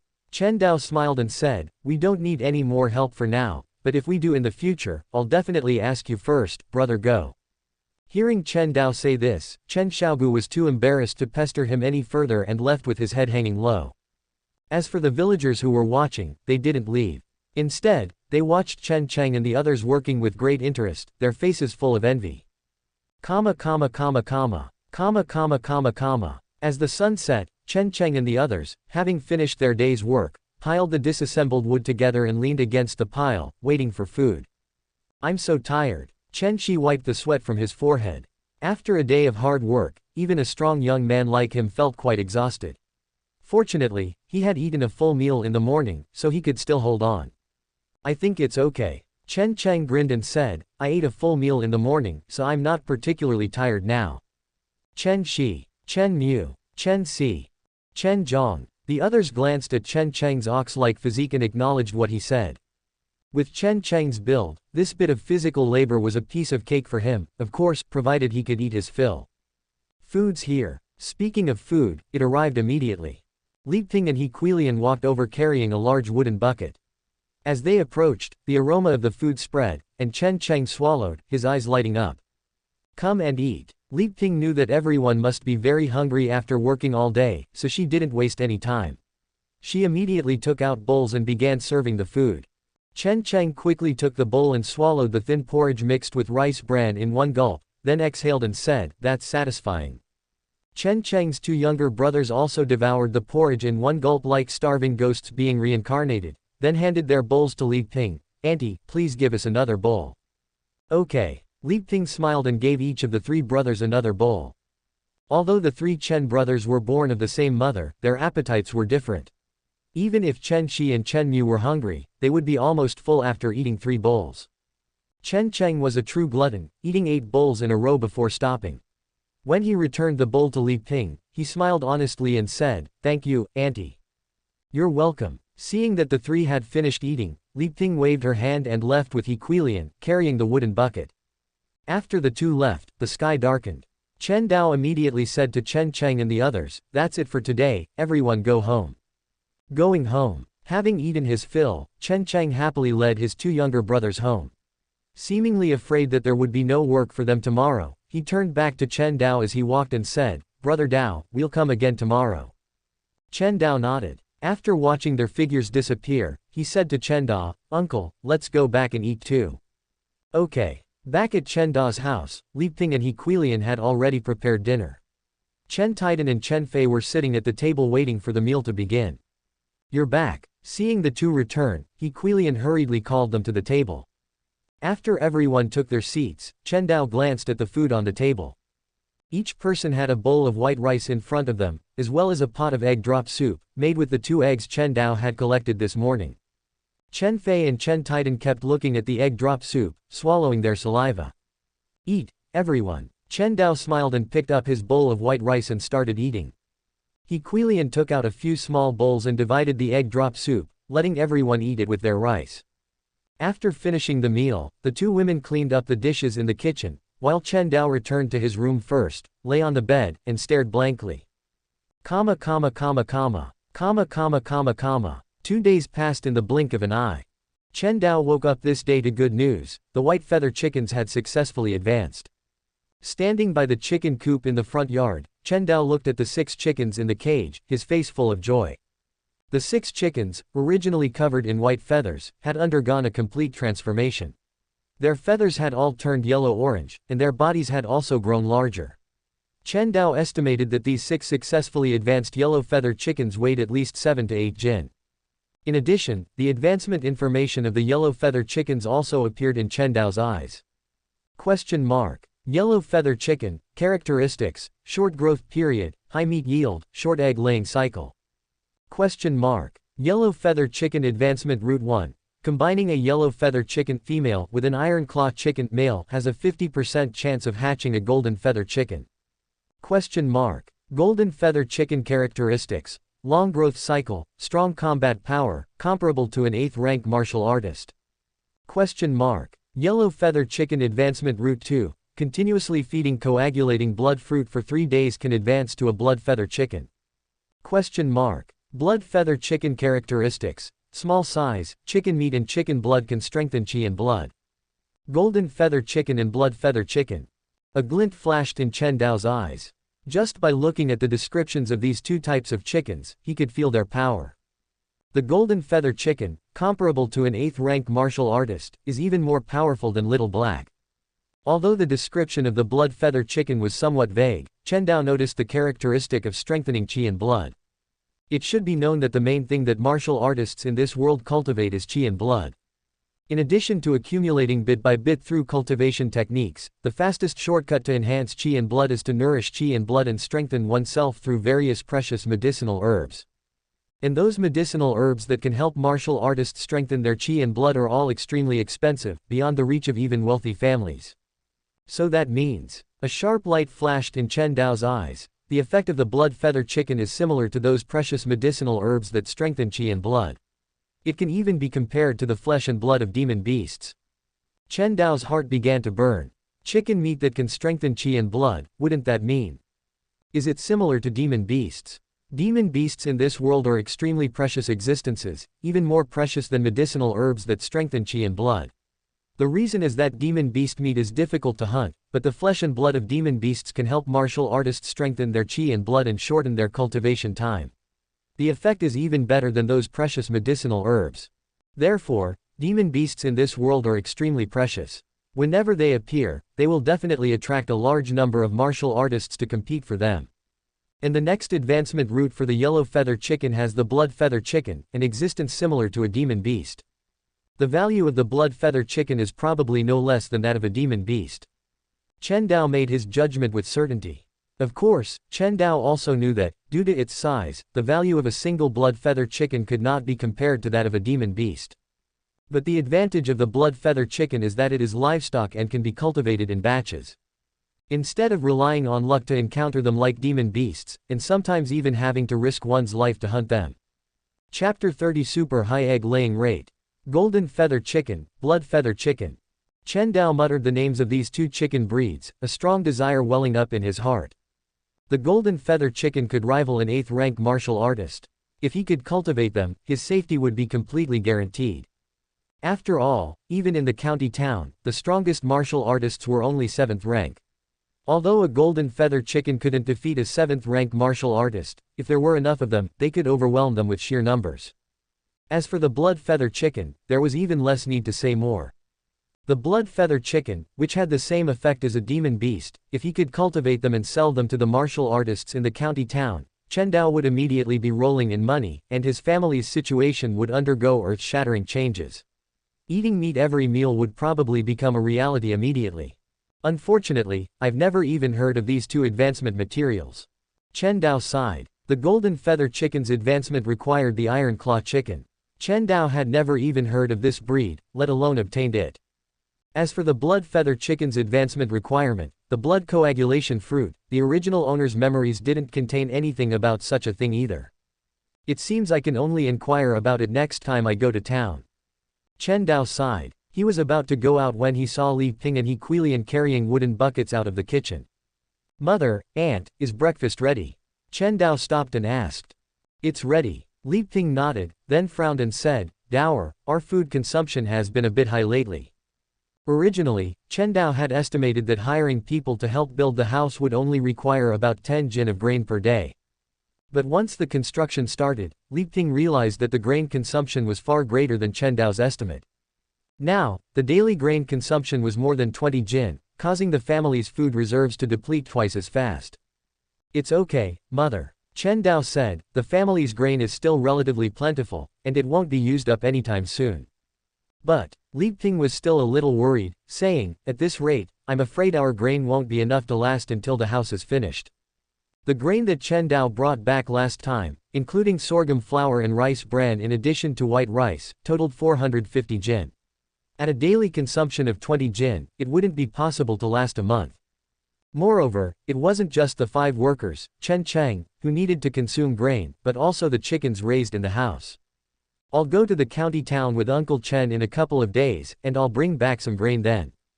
All right. Seeing that Chen Dao had a plan, Li Ping put down her worries and went to the construction site with Chen Dao, carrying the wooden buckets. At the construction site, Chen Cheng and the other 5, plus Chen Dao, a total of 6 people, were sitting under a tree avoiding the cold wind.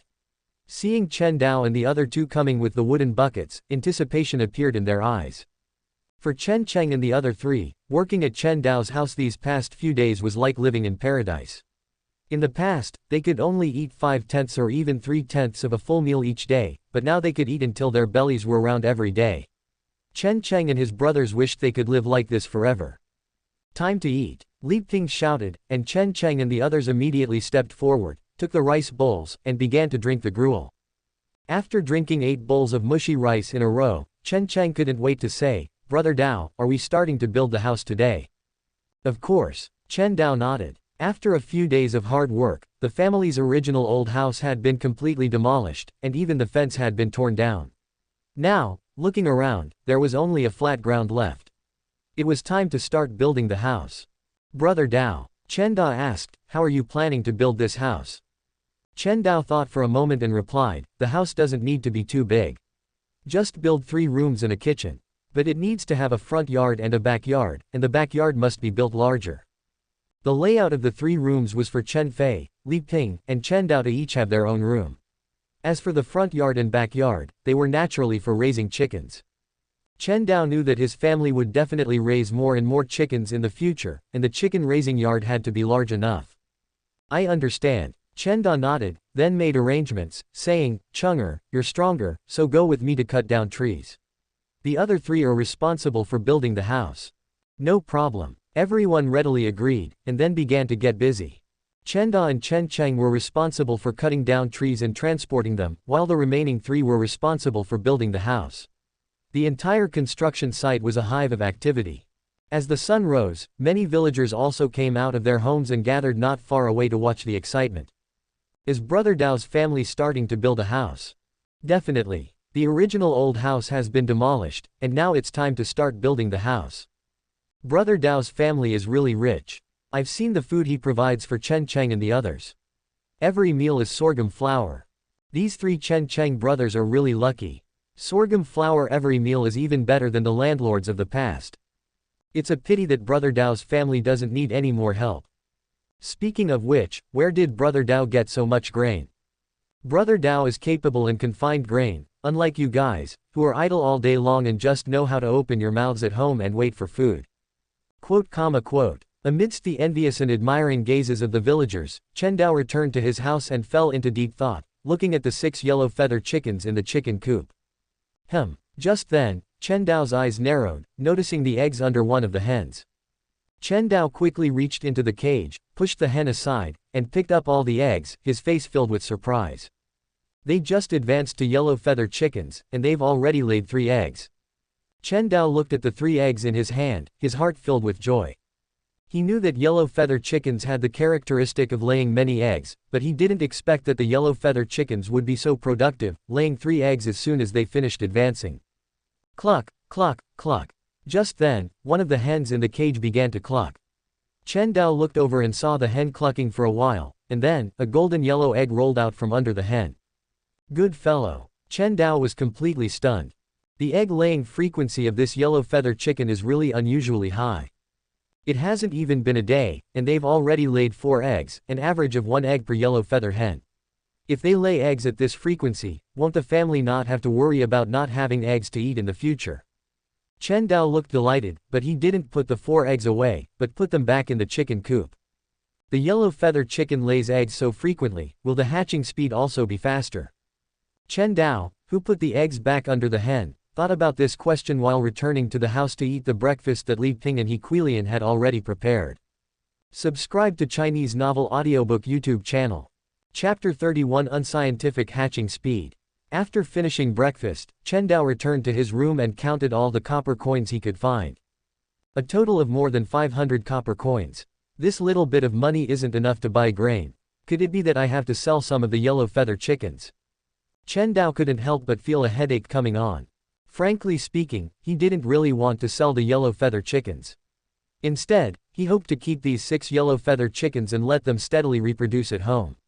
That way, Chen Dao wouldn't need to buy gray feather chickens from the city every time, and then go through 2 stages of advancement to get yellow feather chickens. But now the grain consumption at home was too fast. If he didn't sell the yellow feather chickens, Chen Dao really didn't know where to get the money to buy grain in the city. Hopefully, the yellow feather chicken eggs can hatch as soon as possible. Chen Dao sighed softly, and could only pin his hopes on the yellow feather chickens hatching chicks quickly.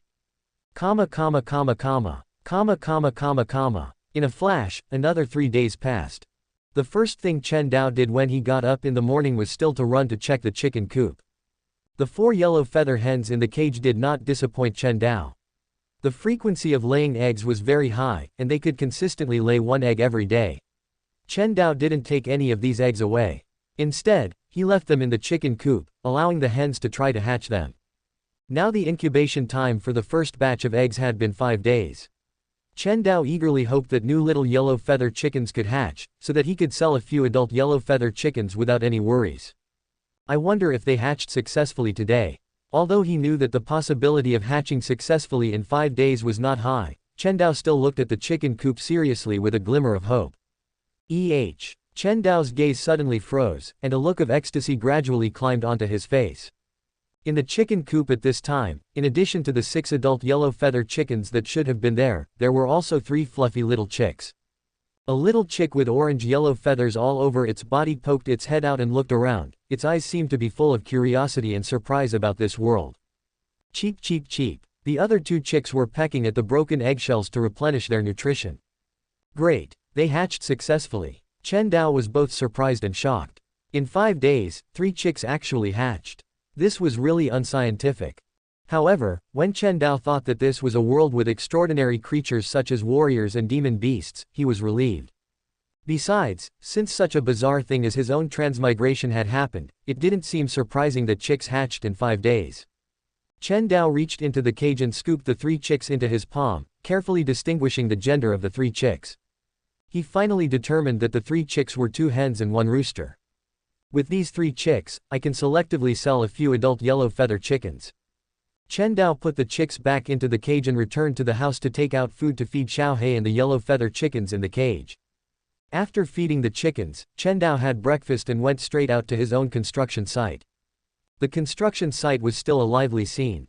After several days of work by Chen Cheng and others, the foundation had been laid, and the main body of the house was now being built.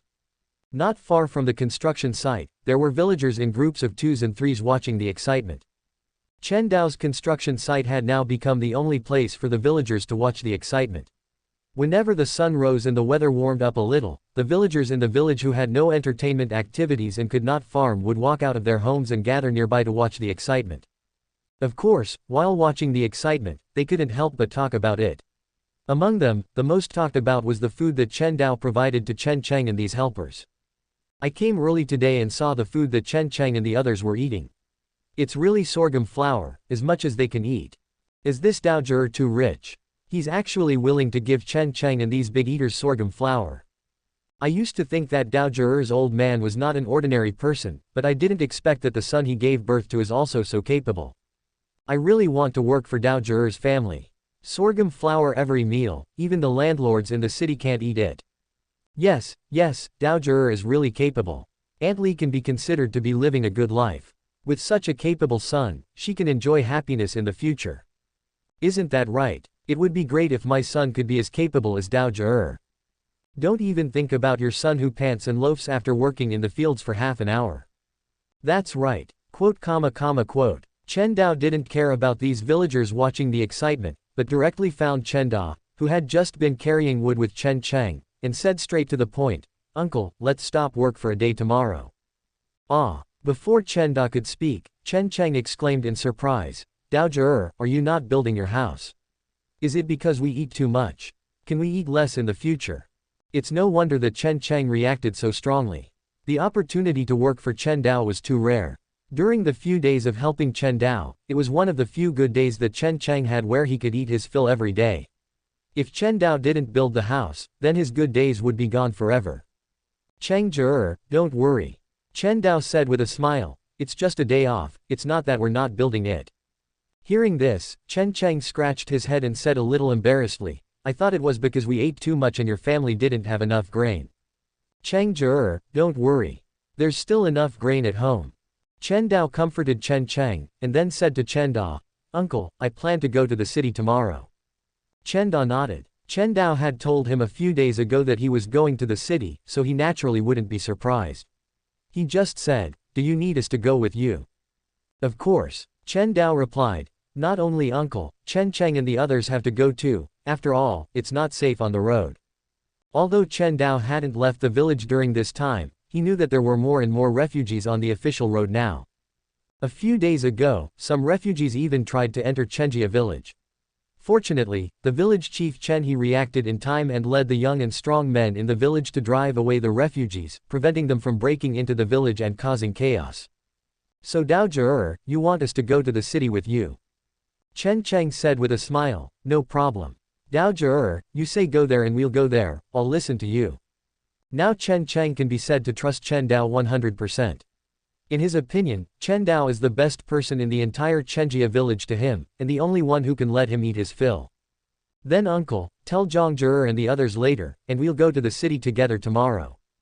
Okay. After finishing the matter, Chen Dao stayed on the construction site and worked with Chen Dao and others. Of course, with Chen Dao's thin body, the work he could do was really limited, at most he could only help carry some lighter wood.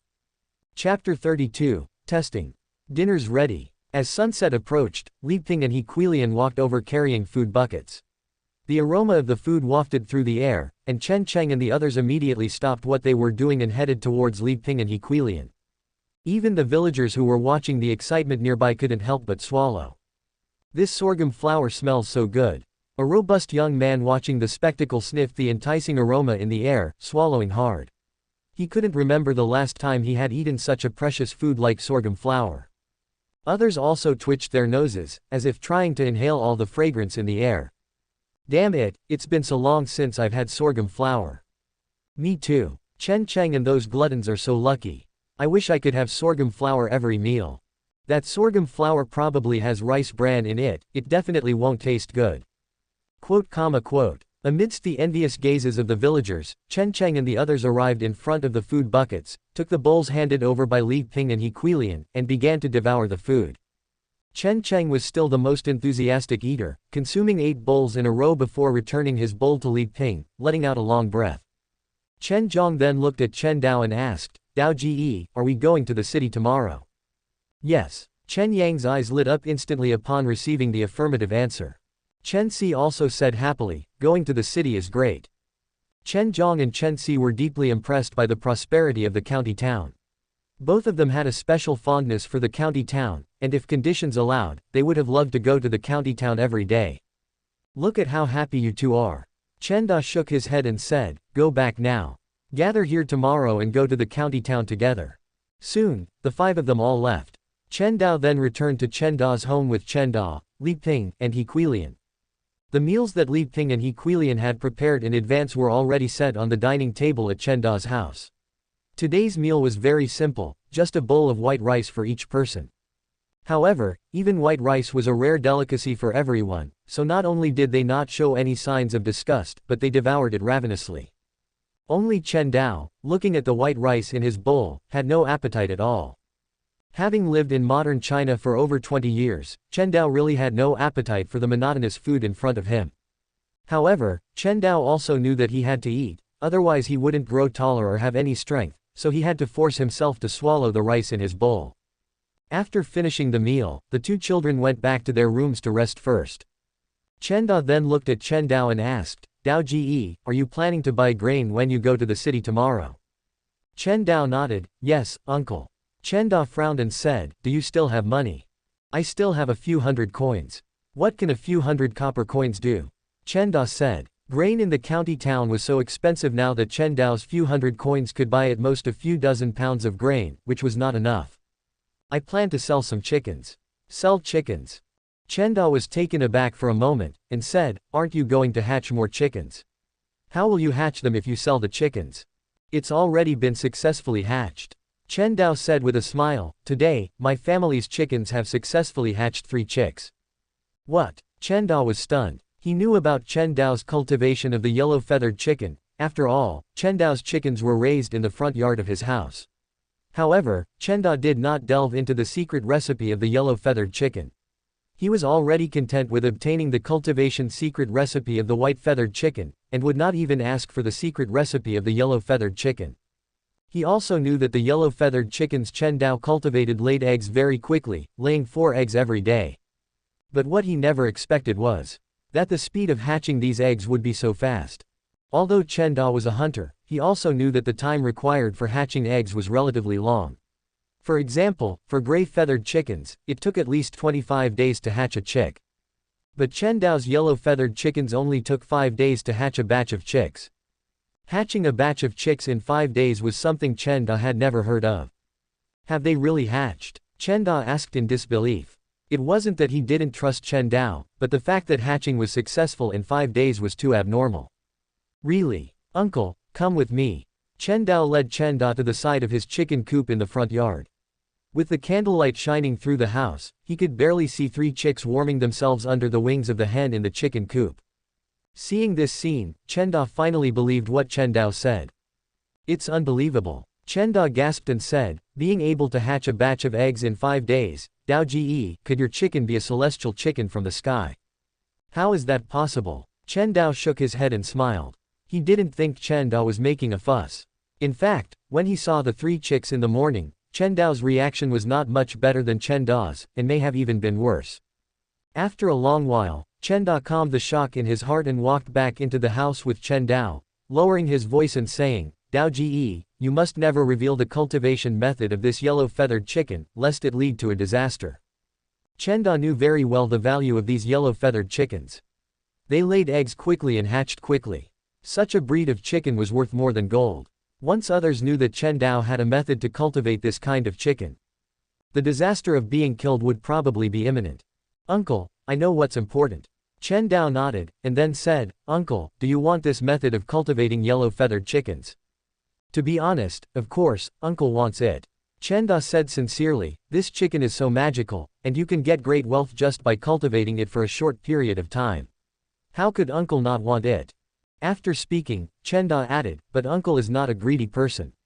Having the method of the white-feathered chicken is enough. As for the cultivation method of the yellow-feathered chicken, you should keep it for yourself. Of course, Chen Da wanted to obtain the cultivation method of the yellow-feathered chicken. After all, this method meant great wealth. However, compared to wealth, he was more concerned about Chen Dao's safety. The more people who knew about such a precious secret method, the greater the risk of it being leaked. Chen Dao would never allow his own actions to add danger to Chen Dao's family. Alright. Chen Dao took a deep look at Chen Da. This could be considered a test of Chen Da. He wanted to know if Chen Da could maintain his kindness towards his family in the face of the yellow-feathered chicken. And the result of this test undoubtedly made Chen Dao very satisfied. Chen Da was still the same Chen Da. His kindness to his family was from the bottom of his heart and would not be changed by any interests, even if that interest was enough to make his family rich and live like landlords. Then Uncle, I'll go back to rest first. Go. Remember, don't tell anyone about the yellow-feathered chicken. Chapter 33, Surface Efforts.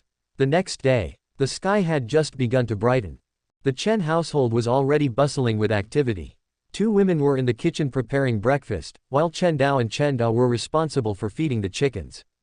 Cluck, cluck. As soon as Chen Dao approached the chicken coop, he heard a chorus of chicks chirping. He saw that the fluffy little chicks inside had increased from 3 to 5. This hatching speed. Joy quickly spread across Chen Dao's face. The hatching speed of these yellow feather chickens was truly delightful. Chen Dao finally confirmed one thing. The incubation period for yellow feather chicken eggs was indeed 5 days. At this hatching rate, it won't be long before the house is overrun with chickens. Just as Chen Dao was rejoicing, Xiaohei ran over, clucking, and rubbed his neck feathers against Chen Dao's calf. You gluttonous chicken. Chen Dao smiled and scattered sorghum and rice bran near the chicken coop, letting Xiaohei and the chickens in the cage peck at it. Then, Chen Dao reached into the chicken coop and pulled out 3 eggs. It seems these 3 eggs won't hatch. Chen Dao carefully examined the 3 eggs in his hand. One of these eggs was placed in the coop to hatch on the first day, and the other 2 were placed in on the second day. Eggs from the same batch had already hatched successfully, but these 3 eggs showed no signs of life. This meant that these 2 eggs were either unfertilized or were products of failed incubation. Perfect, a little something extra for breakfast this morning. Chen Dao brought the eggs to the kitchen and said to Li Ping, Mother, add these 3 eggs to the porridge. Let's give Chen Cheng and the others a little something extra today. Li Ping and He Quilian were in the kitchen preparing food for Chen Cheng and his 4 companions. After all, they needed these men to help escort them into the city, and Chen Dao felt obliged to provide them with a meal. Alright, Li Ping took the eggs, cracked them, and mixed them into the sorghum porridge. Chen Dao didn't linger in the kitchen. He went to the courtyard and opened the gate of the Chen residence. You're here so early. As soon as the gate opened, Chen Dao saw Chen Cheng and his 4 companions waiting outside. He couldn't help but be a little surprised. We were just afraid of delaying your business, Brother Dao. Chen Cheng scratched his head and said, Come in first. Chen Dao led the 5 men into the courtyard, and while leading them into the house, he said with a smile, "You're in luck today. Not only will you have food to eat, but also eggs." Eggs. The eyes of the 3 Chen brothers, as well as Chen Si and Chen Zhang, lit up. For the 3 Chen brothers, sorghum flour was already a rare treat. As for eggs, the 3 brothers hadn't tasted eggs in at least a few years. Although Chen Si and Chen Zhang weren't as badly off as the 3 Chen brothers, eggs were still a rare delicacy for them, so naturally, they were filled with anticipation. "That's right." Chen Dao nodded and said, 3 eggs were added to today's meal. "Although it's not much, it's enough for you to taste." "That's great." Chen Shi shouted happily, and the other 4 also showed anticipation in their eyes. Amidst their expectant gazes, Li Ping and He Quilian also finished preparing the meal and carried over a large wooden bucket filled with porridge. "There really are eggs." Chen Mu had excellent eyesight and immediately noticed the difference between the porridge and the usual one, even smelling the unique aroma of eggs. "Auntie, quickly give me a bowl of egg porridge." Chen Zhang, who was more familiar with the Chen family, said impatiently. "Okay." He Quilian smiled, took out a bowl, and scooped a full bowl of porridge for Chen Zhang. Smelling the aroma of eggs wafting from the porridge, Chen Zhang couldn't help but show a look of intoxication. "Fragrant, so fragrant." Chen Dao opened his mouth, somewhat speechless.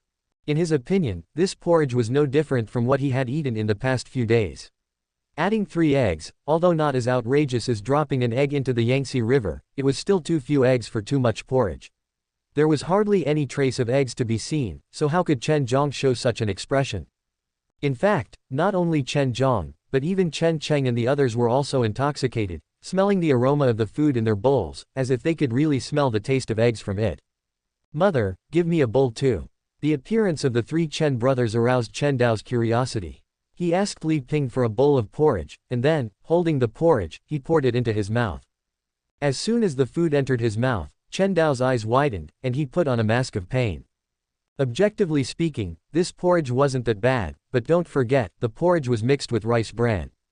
Rice bran, when ground into powder, can still be swallowed with difficulty, but unground rice bran really gets stuck in your throat. "Mother, quickly pour me a cup of water." "Coming." Li Ping also noticed Chen Dao's expression of choking and quickly poured Chen Dao a cup of water to help him swallow the food stuck in his throat. Cough, cough, cough. Chen Dao coughed several times in a row before he felt a little better. The others smiled. In their eyes, Chen Dao was a capable and precocious child, and they rarely saw him show such an expression. "You eat first. I'll go outside and take a look." Having choked once, Chen Dao completely lost interest in tasting the porridge. He walked out of the house, came to the chicken coop, took out 2 yellow feather hens from the cage, tied their feet, and planned to take them to the city to sell. Soon after, Chen Cheng and the others also came out after eating their fill. At the same time, Chen Dao also borrowed a donkey cart from the village chief's house. The group boarded the cart, and Chen Si drove the donkey cart towards the county seat.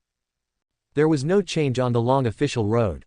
As the donkey cart traveled on the official road, one could still see refugees with weathered faces and numb expressions. These refugees dragged their families along, their steps slow but firm, heading towards the county seat, as if that was the only hope for survival. However, Chen Dao knew that after these refugees arrived in the county seat, what awaited them might not be disaster relief from the government, but soldiers holding knives. Sigh. Chen Dao sighed softly, forcibly preventing himself from looking at the pitiful refugees, and headed towards the county seat with his head down. As the donkey cart approached the county seat, Chen Dao looked out. He saw that there were even more refugees gathered outside the county seat, and the houses built by the refugees were also increasing. The entire area outside the county seat had formed an unplanned settlement. Careful Chen Dao also noticed that there were many white bones exposed on the ground. Obviously, there were many refugees who had starved to death, been killed, or been eaten alive during this period. The yamen runners who used to provide porridge are gone. Chen Dao turned his gaze but failed to find the government yamen runners providing porridge. Obviously, the current government was unwilling to even do this kind of superficial effort of providing porridge. Chapter 34, 1 or 2. After paying 10 copper coins as an entrance fee, Chen Dao and his group were able to pass the guard soldiers and enter the county town. The county town was still as bustling as ever, but perhaps it was just his imagination, but Chen Dao seemed to see a hint of sorrow on the faces of the passers-by. With this question in mind, Chen Dao sat on the donkey cart and arrived at the Fuhu Fist Hall. He jumped off the donkey cart first and skillfully stuffed 10 copper coins into the hands of the fist hall guard. "Brother Wei, please help me find Miss Li." The last time Chen Dao came to the Fuhu Fist Hall, he already knew the guard's name, Wei Zhe.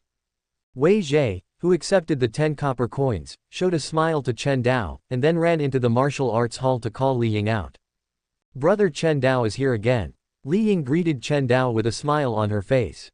As the only daughter of the Fuhu Fist Hall master, Li Ying could be considered a person of high status in Taiping County, but she was very approachable. At least when facing Chen Dao, she would always show a warm smile. "Miss Li." Chen Dao also smiled and greeted Li Ying, and then said, "I have brought some white feather chickens again. I want them all." Before Chen Dao could finish his introduction, Li Ying waved her hand and said that she wanted them all. Seeing this, the smile on Chen Dao's face grew even stronger, and he continued, "There are fewer white feather chickens this time, only 3. Only 3. A look of disappointment appeared on Li Ying's face. The taste of the white feather chicken was still very good. As a foodie, she inevitably felt a little disappointed after hearing that there were fewer white feather chickens. However, Chen Dao changed the subject and said, "I have brought some other breeds of chickens this time. I wonder if Miss Li is interested." "Other breeds of chickens?" Li Ying was stunned and asked, "It's not gray feather chickens, is it?" Gray feather chickens are the most common and widespread domestic chickens in Xia country. The only advantage of this thing is that it is easy to raise, but the taste is not very good, far inferior to the white feather chickens that Chen Dao sold to Li Ying. "Of course not gray feather chickens, Miss Li, come with me." Chen Dao led Li Ying to the side of the donkey cart. As Li Ying approached, a look of restraint appeared on the faces of Chen Cheng and others. On the way here, Chen Dao had already told them about Li Ying's identity. Li Ying was the daughter of the master of the Fuhu Fist Hall, one of the 3 major martial arts halls in the county town. She could be considered one of the top figures in the entire Taiping County, far from being comparable to villagers like them from Chenjia village. "Miss Li, look, this is the breed of chicken I brought this time." Chen Dao pointed to the 2 yellow feather hens in the chicken cage and introduced to Li Ying, "I named this chicken the yellow feather chicken. Compared to the white feather chicken, the yellow feather chicken is larger and the chicken is firmer. The meat should be more delicious than white feather chicken. This yellow feather chicken is quite unique." Li Ying, who was looking at the yellow feather chicken in the cage, nodded, "Indeed, as you said, it is bigger and the feathers are brighter. I wonder how much this chicken costs." Li Ying was indeed a little tempted. The appearance of the yellow feather chicken was better than that of the white feather chicken, and in Li Ying's opinion, the better the appearance of the chicken, the better the taste, so she already had the idea of buying these 2 yellow feather chickens. This. Chen Dao's eyes rolled, and he quickly thought in his mind, "Miss Li, you know, it is not easy for us to catch these chickens in the mountains. Yellow feather chickens are more difficult to find than white feather chickens, so the price will inevitably be more expensive. Just tell me, how much is it?" This. Chen Dao hesitated for a moment and gave a price that he thought was good. "It needs 1 tael of silver per chicken." "No problem. Let's say 1 tael of silver per chicken." Li Ying didn't even bother to bargain, and directly accepted the price. As expected of a rich woman with a lot of money, Chen Dao secretly gave Li Ying a thumbs up in his heart, and had a further understanding of the strength of the Fuhu Fist Hall. 1 tael of silver per chicken, but she didn't even cut the price. It can only be said that the wealth of the Fuhu Fist Hall is beyond Chen Dao's imagination. In fact, Chen Dao had misunderstood. In his opinion, the cost of cultivating a yellow feather chicken was just a 500 tael white feather chicken plus a few copper coins of chicken heart grass and sappanwood flour.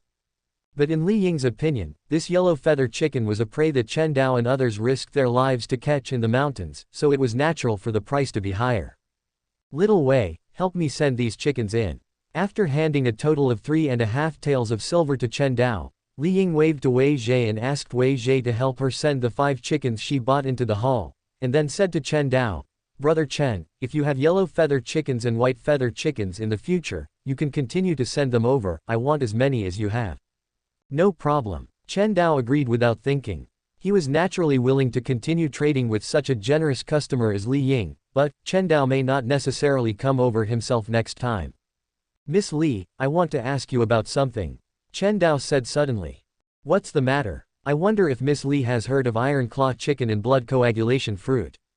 "Iron claw chicken? I haven't heard of it.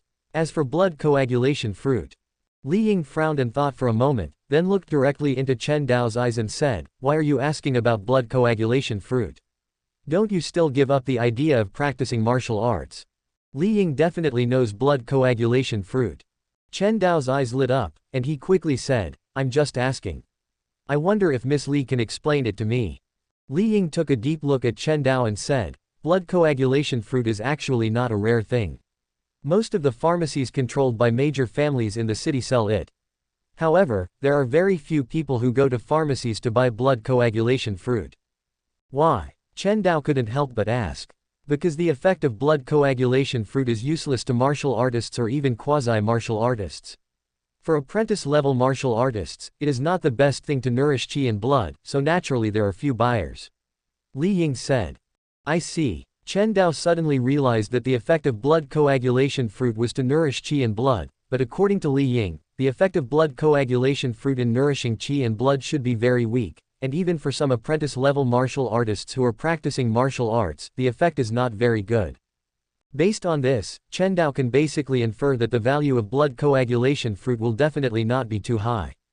And if the value of blood coagulation fruit is not high, then his plan to cultivate blood feather chickens has a chance.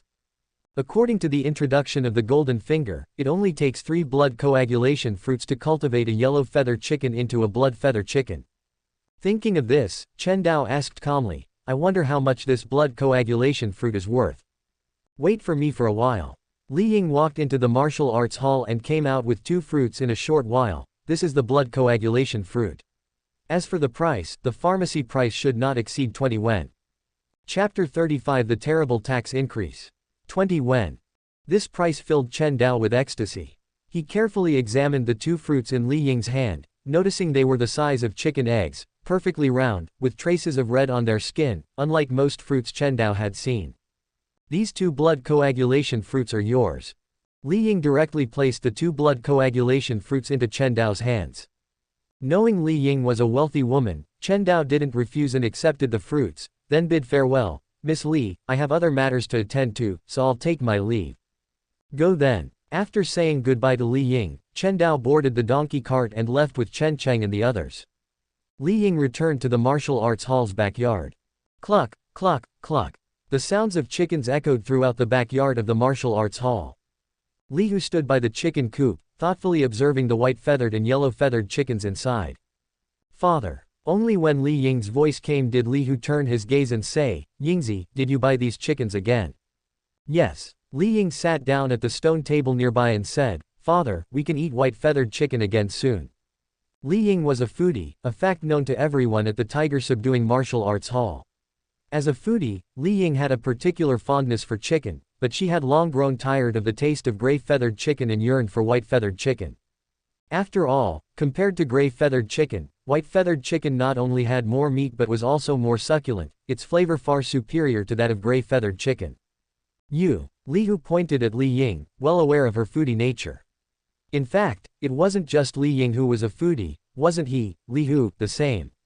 Li Hu also longed for the taste of white-feathered chicken, otherwise, he wouldn't have been standing by the chicken coop observing those few chickens. Did that young man named Chen Dao bring these chickens again? Li Hu sat down opposite Li Ying and asked. Yes. Li Ying replied, it's not easy for brother Chen Dao and the others. They have to risk their lives going into the mountains to hunt every day. Alas. Li Hu sighed softly, unable to help but recall what had happened in the county office a few days ago. In fact, when the county magistrate requested that each family contribute some money and grain, Li Hu himself wanted to agree, but he couldn't stand against the other major families and martial arts halls. The Tiger Subduing Martial Arts Hall still had to continue operating in Taiping County, so it couldn't help but advance and retreat together with the 4 major families and the 2 major martial arts halls. Trouble is brewing in the city. Li Hu looked up at the sky. The cold weather now had no effect on him, a martial artist, but it was extremely difficult for the common people. The harvest of crops was already poor, and facing the government's tax increase on top of insufficient income. Trouble was just around the corner. East Market. Wuhan sat behind his goods, looking worried and miserable. Brother Wu, what are you doing? Just then, a voice came from behind. Wuhan turned his head and immediately revealed a happy smile. Brother Chen, what brings you here?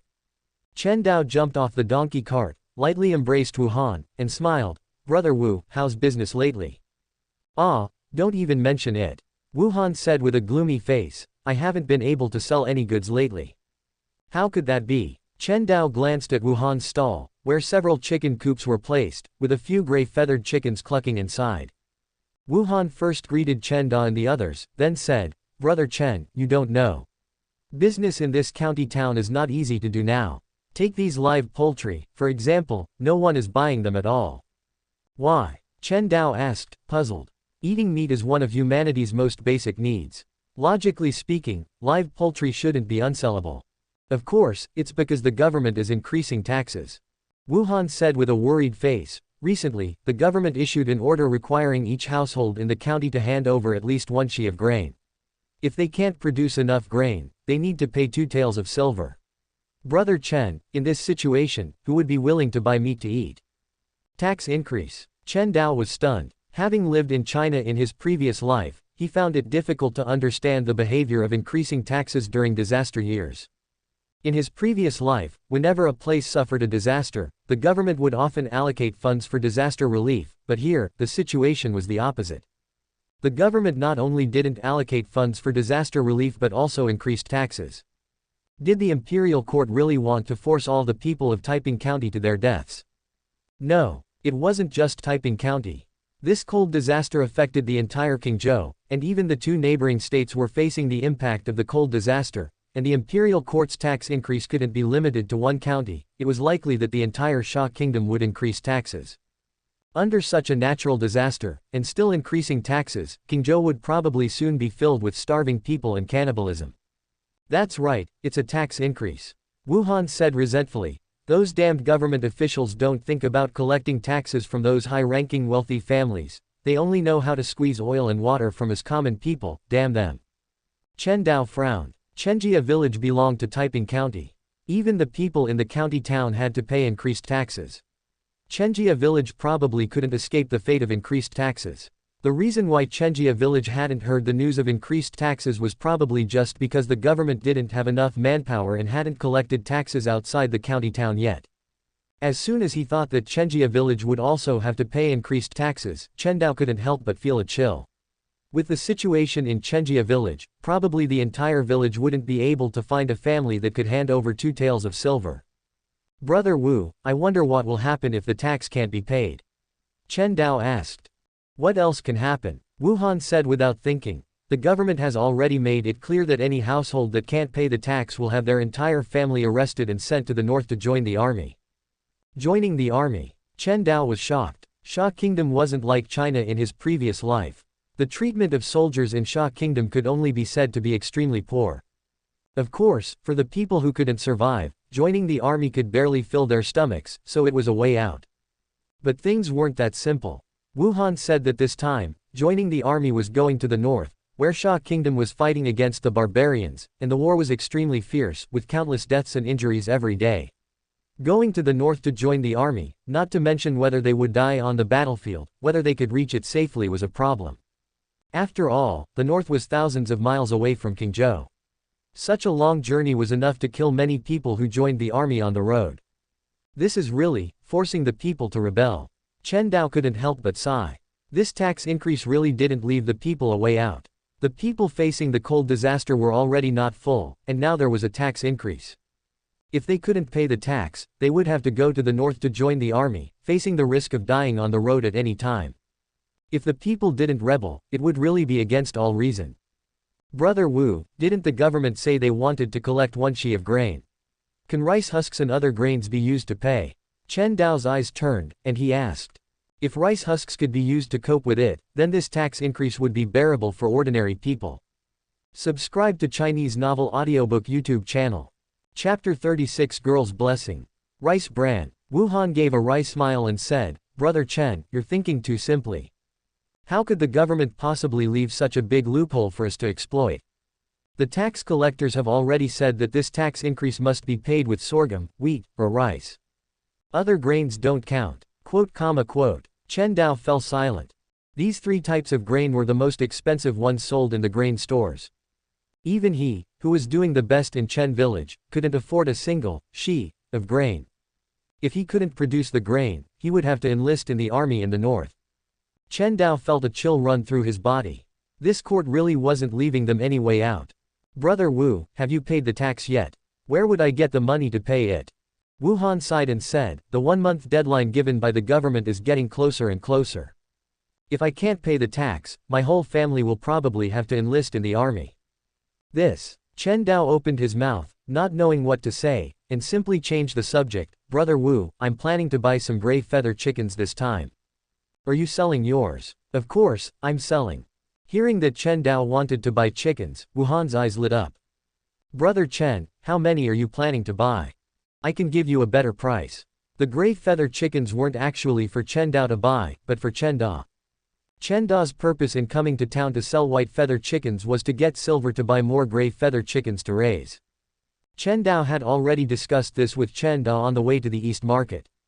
Therefore, after hearing Wu Han's question, Chen Dao replied, I brought 2 taels of silver this time and plan to use it all to buy gray feather chickens. Brother Wu, can you help me calculate how many I can buy?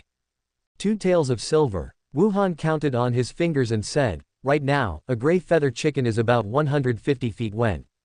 With 2 taels of silver, you can probably buy 13. I don't have enough here, but that's okay.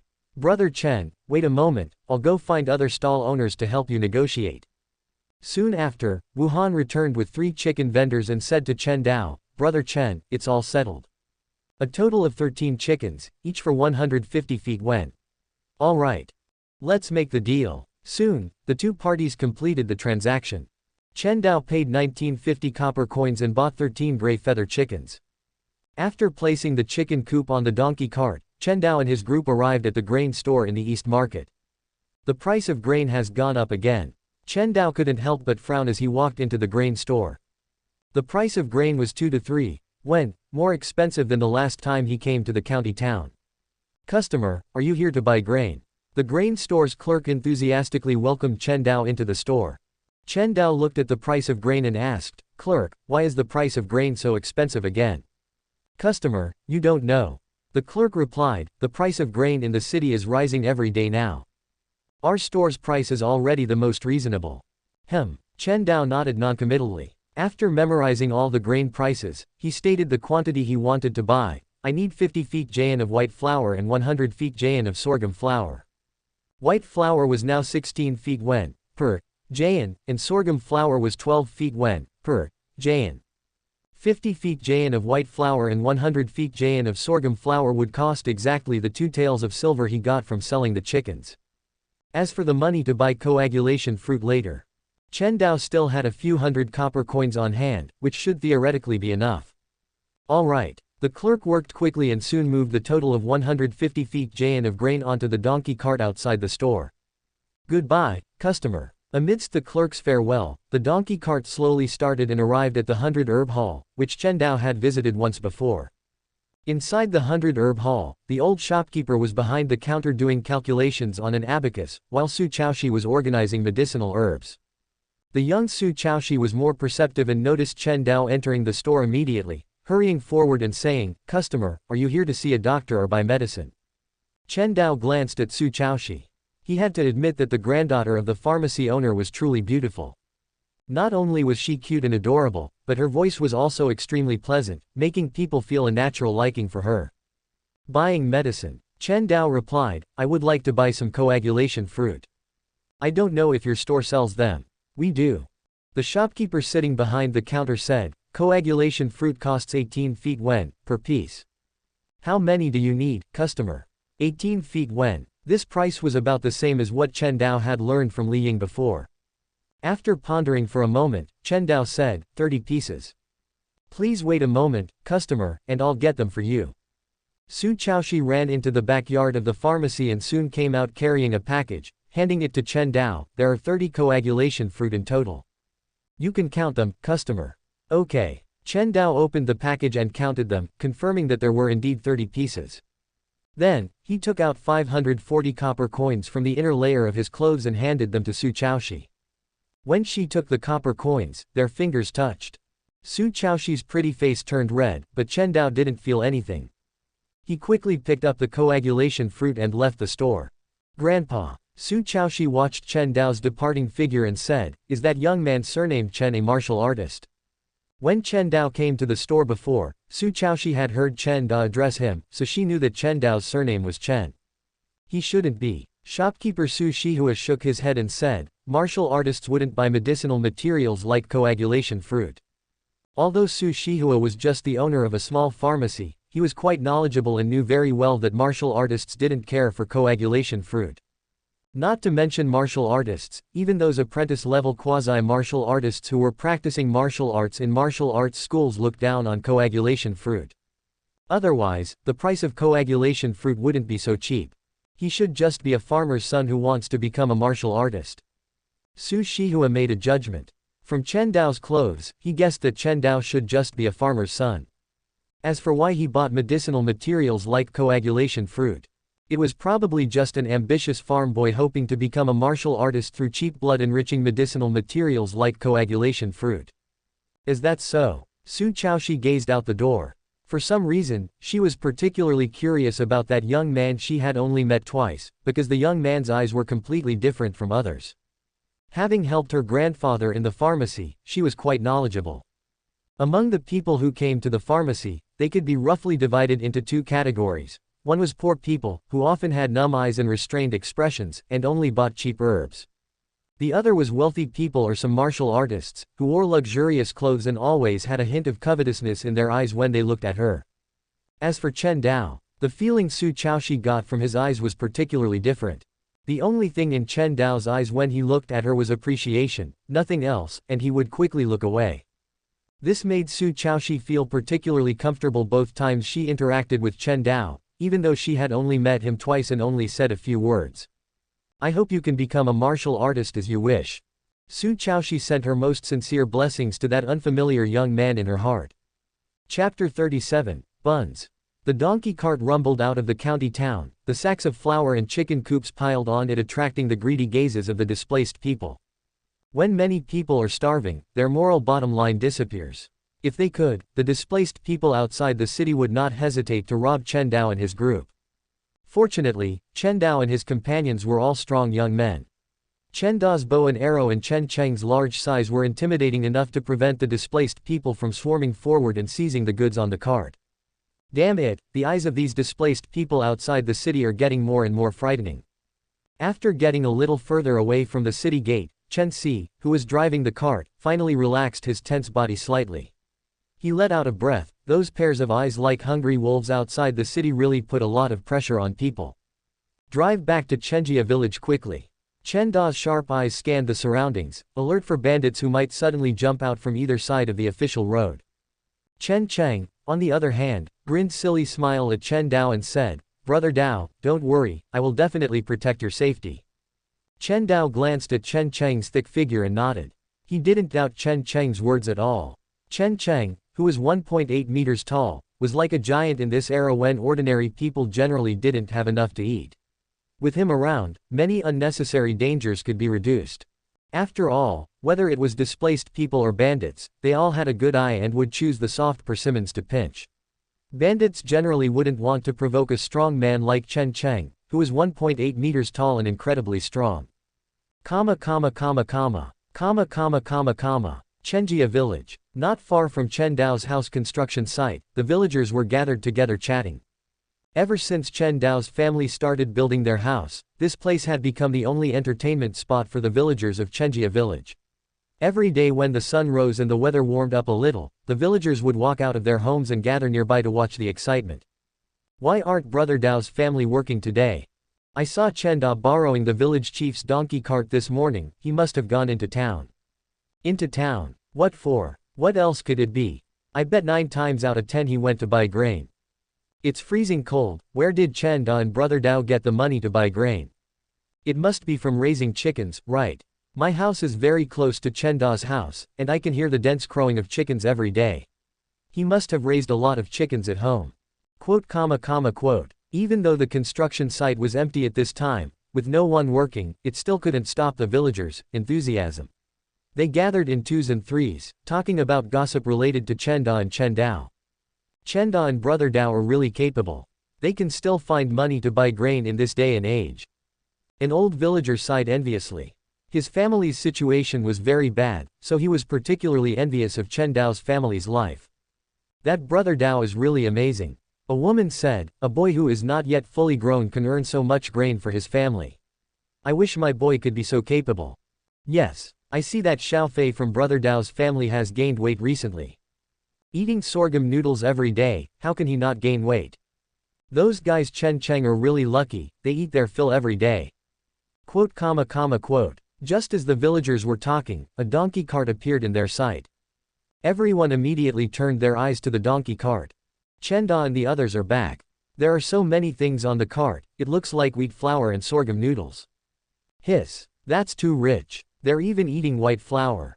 Not only white flour, but there are also many chickens on the cart. Quote. Meeting the envious gazes of the villagers, Chen Si, who was driving the cart, couldn't help but stick out his chest, feeling honored. Chen Zhong, Chen Cheng, Chen Mu, and Chen Shi also held their heads high and chests out, like proud roosters. Stop the cart in front of my house. Chen Da said to Chen Si, who was driving the cart. Chen Si nodded and drove the donkey cart to stop in front of Chen Da's house, and then unloaded the white flour, sorghum noodles, and chicken cages from the cart and moved them into Chen Da's house. The villagers watched the unloaded goods from afar, the envy in their eyes growing stronger. I took a look, there are at least a dozen chickens in the chicken coop. A dozen chickens. That's a lot of meat. And at least 100 jin of flour. Hiss. Chen Dao's family's life is better than the landlord's. I wish I could help Chen Dao's family with work. Quote. In the front yard of Chen Dao's house, Li Ping and He Quilian opened the gate. Looking at the houses being moved into the house, the corners of their mouths couldn't help but curl up in a smile.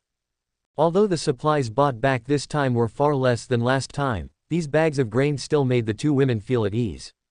Before long, 150 jin of flour and the chicken cages were all moved into the house. Chen Da drove the donkey cart back to the village chief, while Li Ping and He Quilian warmly greeted Chen Cheng and the other five. Saying it was a warm reception, it was actually just a meal of mushy rice plus some hot water. But even so, Chen Cheng and others did not dislike it at all. They devoured the mushy rice and ate it clean, and then got up to say goodbye. Auntie, we're going home first. We'll come back to work tomorrow. Auntie, brother Dao, goodbye. Drive carefully. Quote. After seeing off Chen Cheng and the other four, Li Ping returned to the house and asked Chen Dao, Daoer, how much grain did you buy this time? Not much. Chen Dao replied, a total of 50 jin of white flour and 100 jin of sorghum noodles. Only 150 jin. Li Ping couldn't help but frown. 150 jin of grain seemed like a lot, but it wouldn't last for a few days. Don't forget that the family also had to provide Chen Cheng and these people with meals every day. Why did you buy all white flour and sorghum noodles this time? Li Ping couldn't help but ask, feeling that Chen Dao was a little too extravagant. In this day and age, no one buys grain and only buys white flour and sorghum noodles. Don't worry, mother, I know what I'm doing. Chen Dao didn't explain to Li Ping, but changed the subject and said, by the way, mother, do you know how to make steamed buns? Steamed buns? Li Ping asked, are you talking about the white flour steamed buns sold in the city? Yes. Chen Dao nodded. The main reason he bought flour this time, besides the fact that the price of flour was relatively low, was that he wanted to change the taste. In his previous life, Chen Dao preferred white rice as his staple food, but the reason he liked white rice was because there were enough side dishes. After coming to this world, he only had white rice without side dishes every day. Under this circumstance, Chen Dao naturally didn't like the monotonous white rice so much, and naturally thought of steamed buns as a staple food. Without eating it with other side dishes, the taste of steamed buns is naturally much better than white rice. I've seen that kind of food called steamed buns in the city. He Quilian, who had been to the county town with Chen Da, said, they sell very expensive, one steamed bun costs 1 copper coin, and adults need at least 3 steamed buns to fill their stomachs. Chapter 38 The Fragrant Smell. 1 copper coin. Chen Dao couldn't help but smile wryly to himself. A steamed bun for 1 copper coin was a thing of the past. With the soaring grain prices in the county town, steamed buns in the city now sold for 3 copper coins each. Of course, Chen Dao didn't say this out loud. Instead, he asked He Quilian, Auntie, do you know how to make this kind of food? How could I know? He Quilian shook her head like a rattle drum. The technique for making steamed buns is a unique skill of the chefs in restaurants. How could they possibly teach it to outsiders? Chen Dao was speechless. In his opinion, steamed buns weren't that difficult to make. It was just mixing the dough, letting it ferment, and then steaming it. He never expected that in this world, it would actually be a unique skill. Mom. Chen Dao turned to look at Li Ping and said, "We can try making steamed buns to eat." "Can you make them?" Li Ping asked suspiciously. "I should be able to." Chen Dao wasn't sure he could definitely make steamed buns. After all, yeast, before there was artificially extracted yeast, you could only rely on natural fermentation, which was still quite difficult. Chen Dao, Li Ping, and He Quilian went to the kitchen together. First, he taught the two of them how to mix the dough. After mixing the dough, Chen Dao had them put it in a wooden basin, add some water, and then place the basin in the kitchen to wait for the yeast to multiply in the dough. "Is that all there is to it?" Li Ping asked, looking at the dough in the basin. "Let's see tomorrow morning." Chen Dao vaguely remembered that yeast preferred a warm, humid environment. He had already created a humid environment by adding water to the wooden basin. As for a warm environment, the kitchen temperature was relatively high, so it should be barely enough for the yeast to multiply. "All right," Li Ping said dubiously, "then let's eat first." At this time, Chen Dao also returned. After the two families had dinner together, they went back to their rooms to rest. The next day, Chen Dao, who woke up to Xiao Hei's crowing, went to the kitchen as soon as possible. Li Ping and He Quilian were also in the kitchen at this time, observing the dough in the wooden basin. "Daoer is here." Li Ping quickly waved to Chen Dao, "Come and take a look. This dough seems to have gotten bigger." Hearing this, Chen Dao's eyes lit up.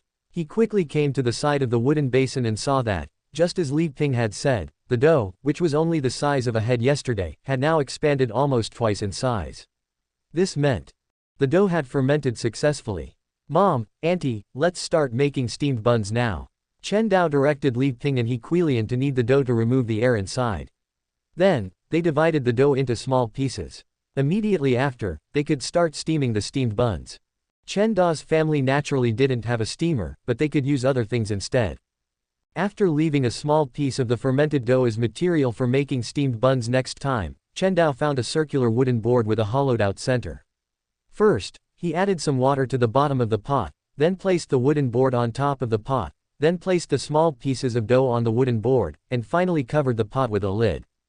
"It'll be steamed in a little while," Chen Dao said with a smile to Li Ping and He Quilian, covering the pot. "Daoer, can these steamed buns really be made?"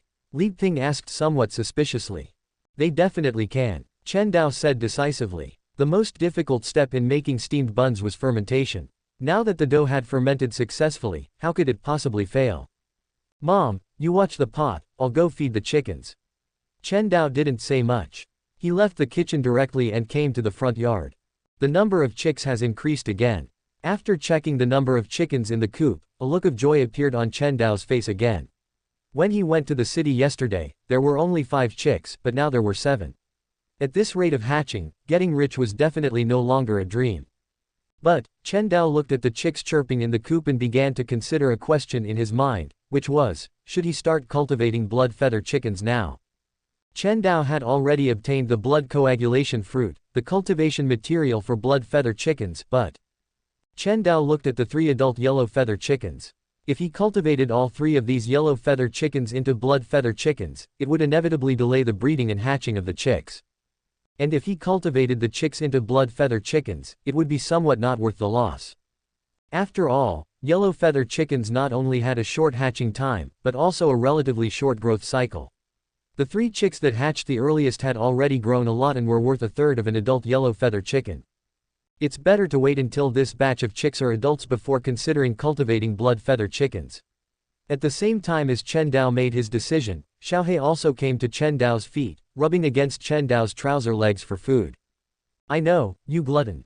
Chen Dao shook his head and quickly returned to the house, taking out sorghum and rice bran to feed Xiao Hei and the yellow feather chickens. After feeding the chickens, Chen Dao returned to the kitchen and saw that the lid of the pot had already been opened by Li Ping. At this time, inside the pot, there were rows of white, plump steamed buns. "These are steamed buns." Li Ping sniffed the fragrance wafting from the pot, her throat rolling. Fragrant, so fragrant. The fragrance of these steamed buns was even more tempting than white rice. Not to mention Li Ping, even He Quilian was looking at the steamed buns in the pot with bright eyes, almost unable to resist reaching out to grab one and eat it. It's a success. Chen Dao came to the stove with a happy expression. He felt his mouth watering. After eating bland white rice for several days, he especially missed the taste of steamed buns. Daoer. Li Ping turned to look at Chen Dao and said, "Are you planning to give these steamed buns to Chang'er and the others?" The careful Li Ping had already noticed that there were a lot of steamed buns in the pot, and her family and Chen Dao's family couldn't finish them all. Yes. Isn't this a bit too wasteful? Li Ping looked at the steamed buns in the pot, her face full of reluctance. She wasn't a stingy person, but she still felt that it was too extravagant to give this kind of food to big eaters like Chen Cheng. "Mom, listen to me," Chen Dao explained, "these steamed buns can also be made with sorghum flour. In the future, we can use sorghum flour to make steamed buns for Chang'er and the others.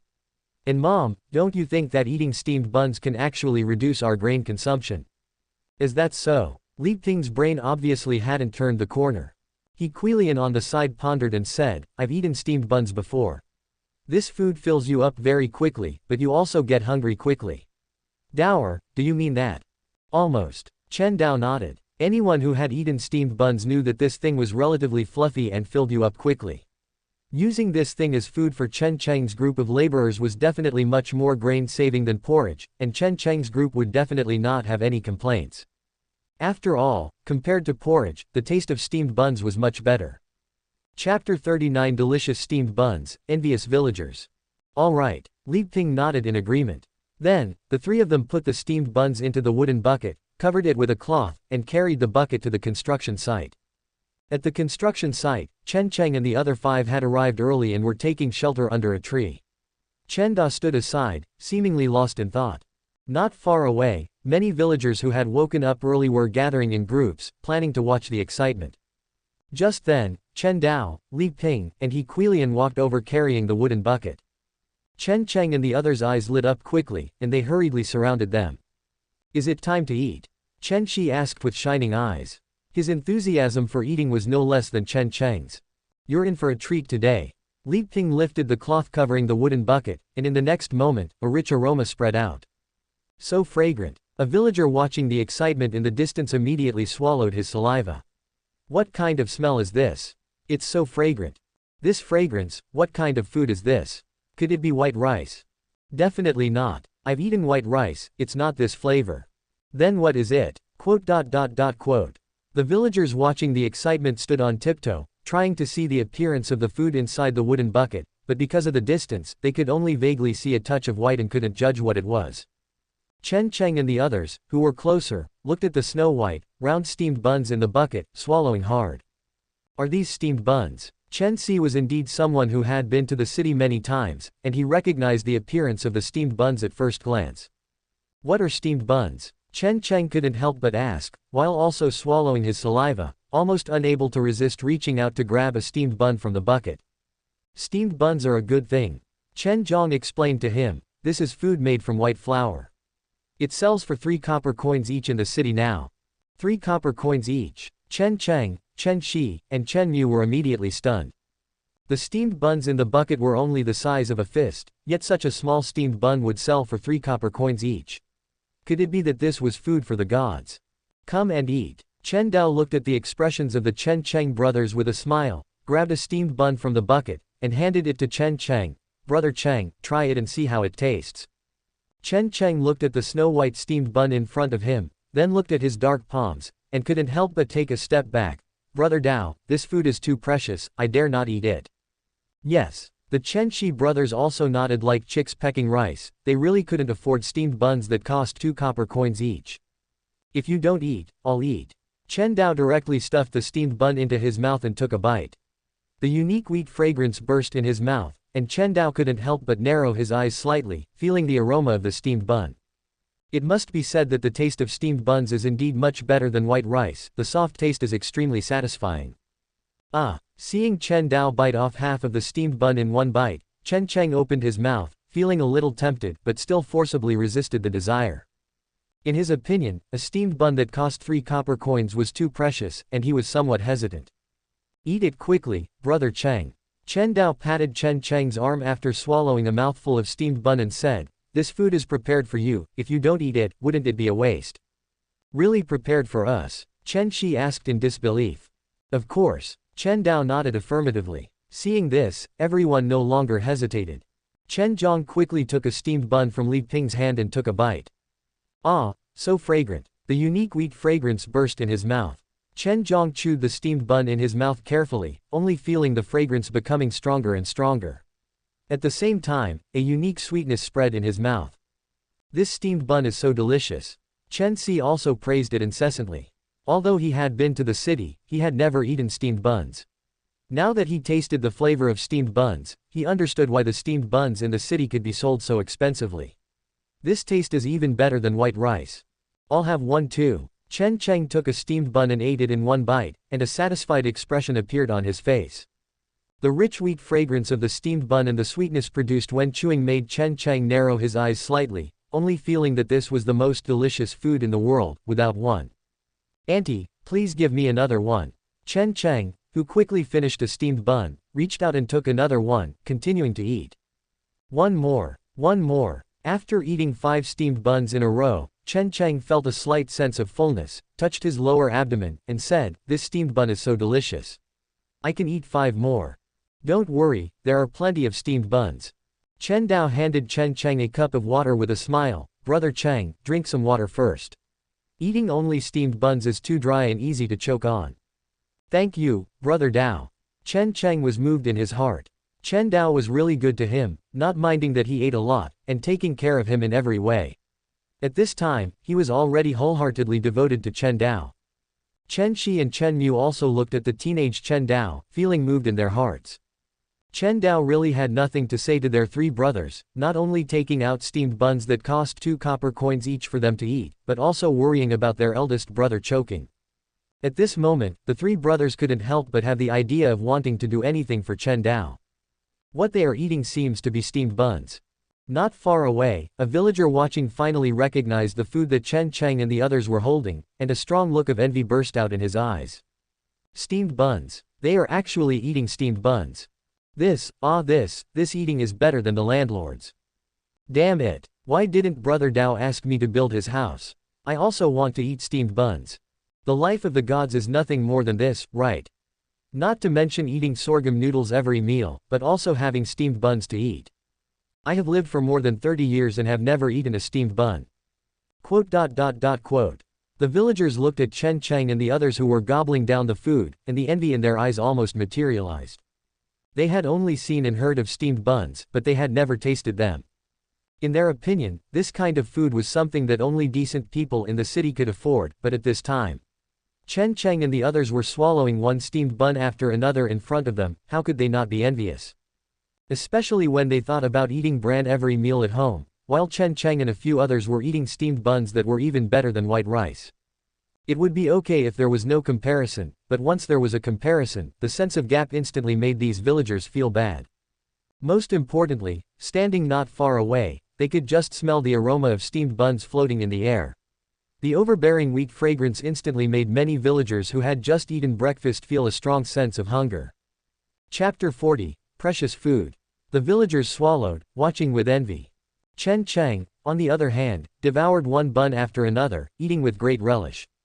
After eating a full 10 buns, Chen Cheng said contentedly, "I'm full. These buns are truly the best food I've ever eaten." Hearing this, Chen Shi and Chen Mu nodded in agreement. For them, who hadn't eaten meat in years, or even much white rice, buns were indeed more delicious than any food in the world. Chen Zhong and Chen Si didn't quite agree with Chen Cheng's statement, but they also praised the taste of the buns, the soft texture and sweet aroma making them extremely satisfied. Of course, buns also had their drawbacks, namely that they were too dry to eat alone and had to be eaten with water. Also, buns were too delicious but filled you up too quickly. Chen Shi, Chen Mu, Chen Si, and Chen Zhong, these 4 strong young men, could only eat 3 each before they were too full to eat anymore. Only Chen Cheng, with his big belly, had a large appetite and could eat 10 in a row. Is everyone full? Chen Dao glanced at the bucket of buns and, sure enough, buns were more filling than porridge. Usually, Chen Cheng and the others could finish a bucket of porridge, but this time, a bucket of buns was not finished, with about 10 buns left in the bucket. We're full. Chen Cheng scratched his head and said with a silly smile, "Thank you, Brother Cheng, for giving us buns to eat. This is what you deserve." Chen Dao replied with a smile. At this point, everyone, including him, had eaten buns, and Chen Dao didn't plan to keep the remaining 10 buns. "Brother Cheng." Chen Dao thought for a moment and said, "There are still 10 buns left. Why don't you each take 2 back for your family to try?" As soon as Chen Dao said this, the 5 men's eyes lit up. Chen Cheng was a little embarrassed and said, "Brother Dao, isn't this a bit inappropriate? It's already kind enough of you to give us a full meal, how can we be so presumptuous as to take some home?" In Chen Cheng's simple and honest opinion, being able to eat his fill at Chen Dao's house was already taking advantage of Chen Dao, especially since they were eating such precious food as buns. If they were to take buns home to eat again, that would be a bit too greedy. "Yeah, Brother Dao, how can we be so shameless as to eat and take?" Chen Shi also said. Although his family was poor, the 3 brothers were still relatively simple, and they were somewhat unwilling to do things like eating and taking advantage of others. "It's okay." Chen Dao waved his hand and said, "Buns will spoil if left for too long, so it's better to let you take them back and eat them. Come on, 2 for each of you, take them back for your family to try, and then come back to work." To the best of his ability, Chen Dao was willing to win over the hearts of the villagers. The 5 men working in his house, including Chen Cheng, were all relatively loyal types, and they would definitely remember any kindness he showed them. So, Chen Dao stuffed 2 buns into each of their hands, letting them take them back for their families to try. This, all right. Chen Cheng hesitated for a long time, but still chose to accept the 2 buns. In fact, he also wanted his family to try the delicious buns, especially his mother. Chen Cheng had seen his mother's hard work since he was a child, and naturally hoped that his mother could eat something good. Soon, Chen Cheng and the other 4 each took 2 buns and ran home quickly. The villagers watching the commotion nearby looked at each other in bewilderment as they watched them run away. What are Chen Cheng and the others doing? They're not working after eating. I knew these guys wouldn't work hard. If you ask me, Brother Dao might as well hire me to work. I work diligently and eat less than Chen Cheng. I just saw Brother Dao stuff 2 buns into each of their hands, wouldn't they be taking them home? That must be it. Damn it, Chen Cheng and his brothers are really shameless, eating and taking. Damn it, why can't I find such a good job? The villagers, who had pieced together the story, were red-eyed and wished they could replace Chen Cheng and the other 4. There was no way around it. A job where you could eat your fill and take buns home for your family was, in the villagers' eyes, no different from working for the emperor. Chen Cheng's home. Lu Yan was cooking this morning's meal in the kitchen. In the eyes of earthlings, meals often refers to things like rice, but in Chen Cheng's family, meals was handful after handful of rice bran and bran flour. At this time, a lump of mush formed from bran flour was being stirred by Lu Yan in the pot. Some rice bran that had not been ground into flour was still floating on top of the mush.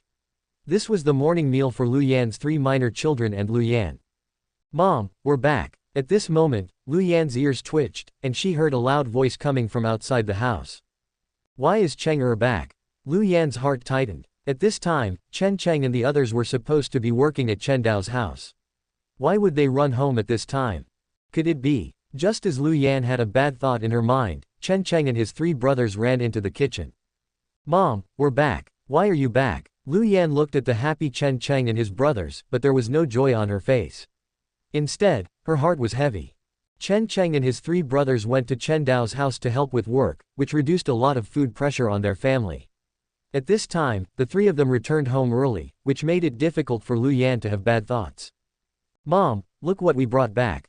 Chen Cheng did not notice Lu Yan's expression, but instead took out 2 snow-white buns from his arms and handed them to Lu Yan as if they were treasures. "This is..." Lu Yan looked at the buns in front of her, her face full of doubt. She had stayed in Chenjia village for most of her life and had never left, so she naturally did not recognize buns as food. Although she didn't recognize it, Lu Yan knew that the snow-white, fist-sized object in front of her was definitely something edible, because a sweet aroma was emanating from it. "This is a bun." Chen Shi also took out the 2 buns he had been holding from his arms and excitedly showed off. "Mom, let me tell you, Brother Dao is very generous. Today, he gave us buns to eat. It is said that this kind of food sells for 3 coins each in the city, which is very valuable." 3 coins each. Lu Yan's hand, which was taking the bun, stopped in the air. Judging from the feeling in her hand, the weight of this food was less than 2 taels, but it cost 3 coins each. For Chen Cheng's family, 3 coins could buy a caddy of bran flour. If you save a caddy of bran flour, it can help the 2 children in the family survive a day, but the value of a bun is equivalent to the food of 2 children for a day. This is more than valuable. In Liu Yan's opinion, even the emperor of the capital, the food he eats is nothing more than this, right? Thank you for watching. Continue exploring the fascinating world of Chinese novels with us. Hit that subscribe button on Chinese Novel Audiobook to stay updated with our latest stories. And never miss out on a great listen.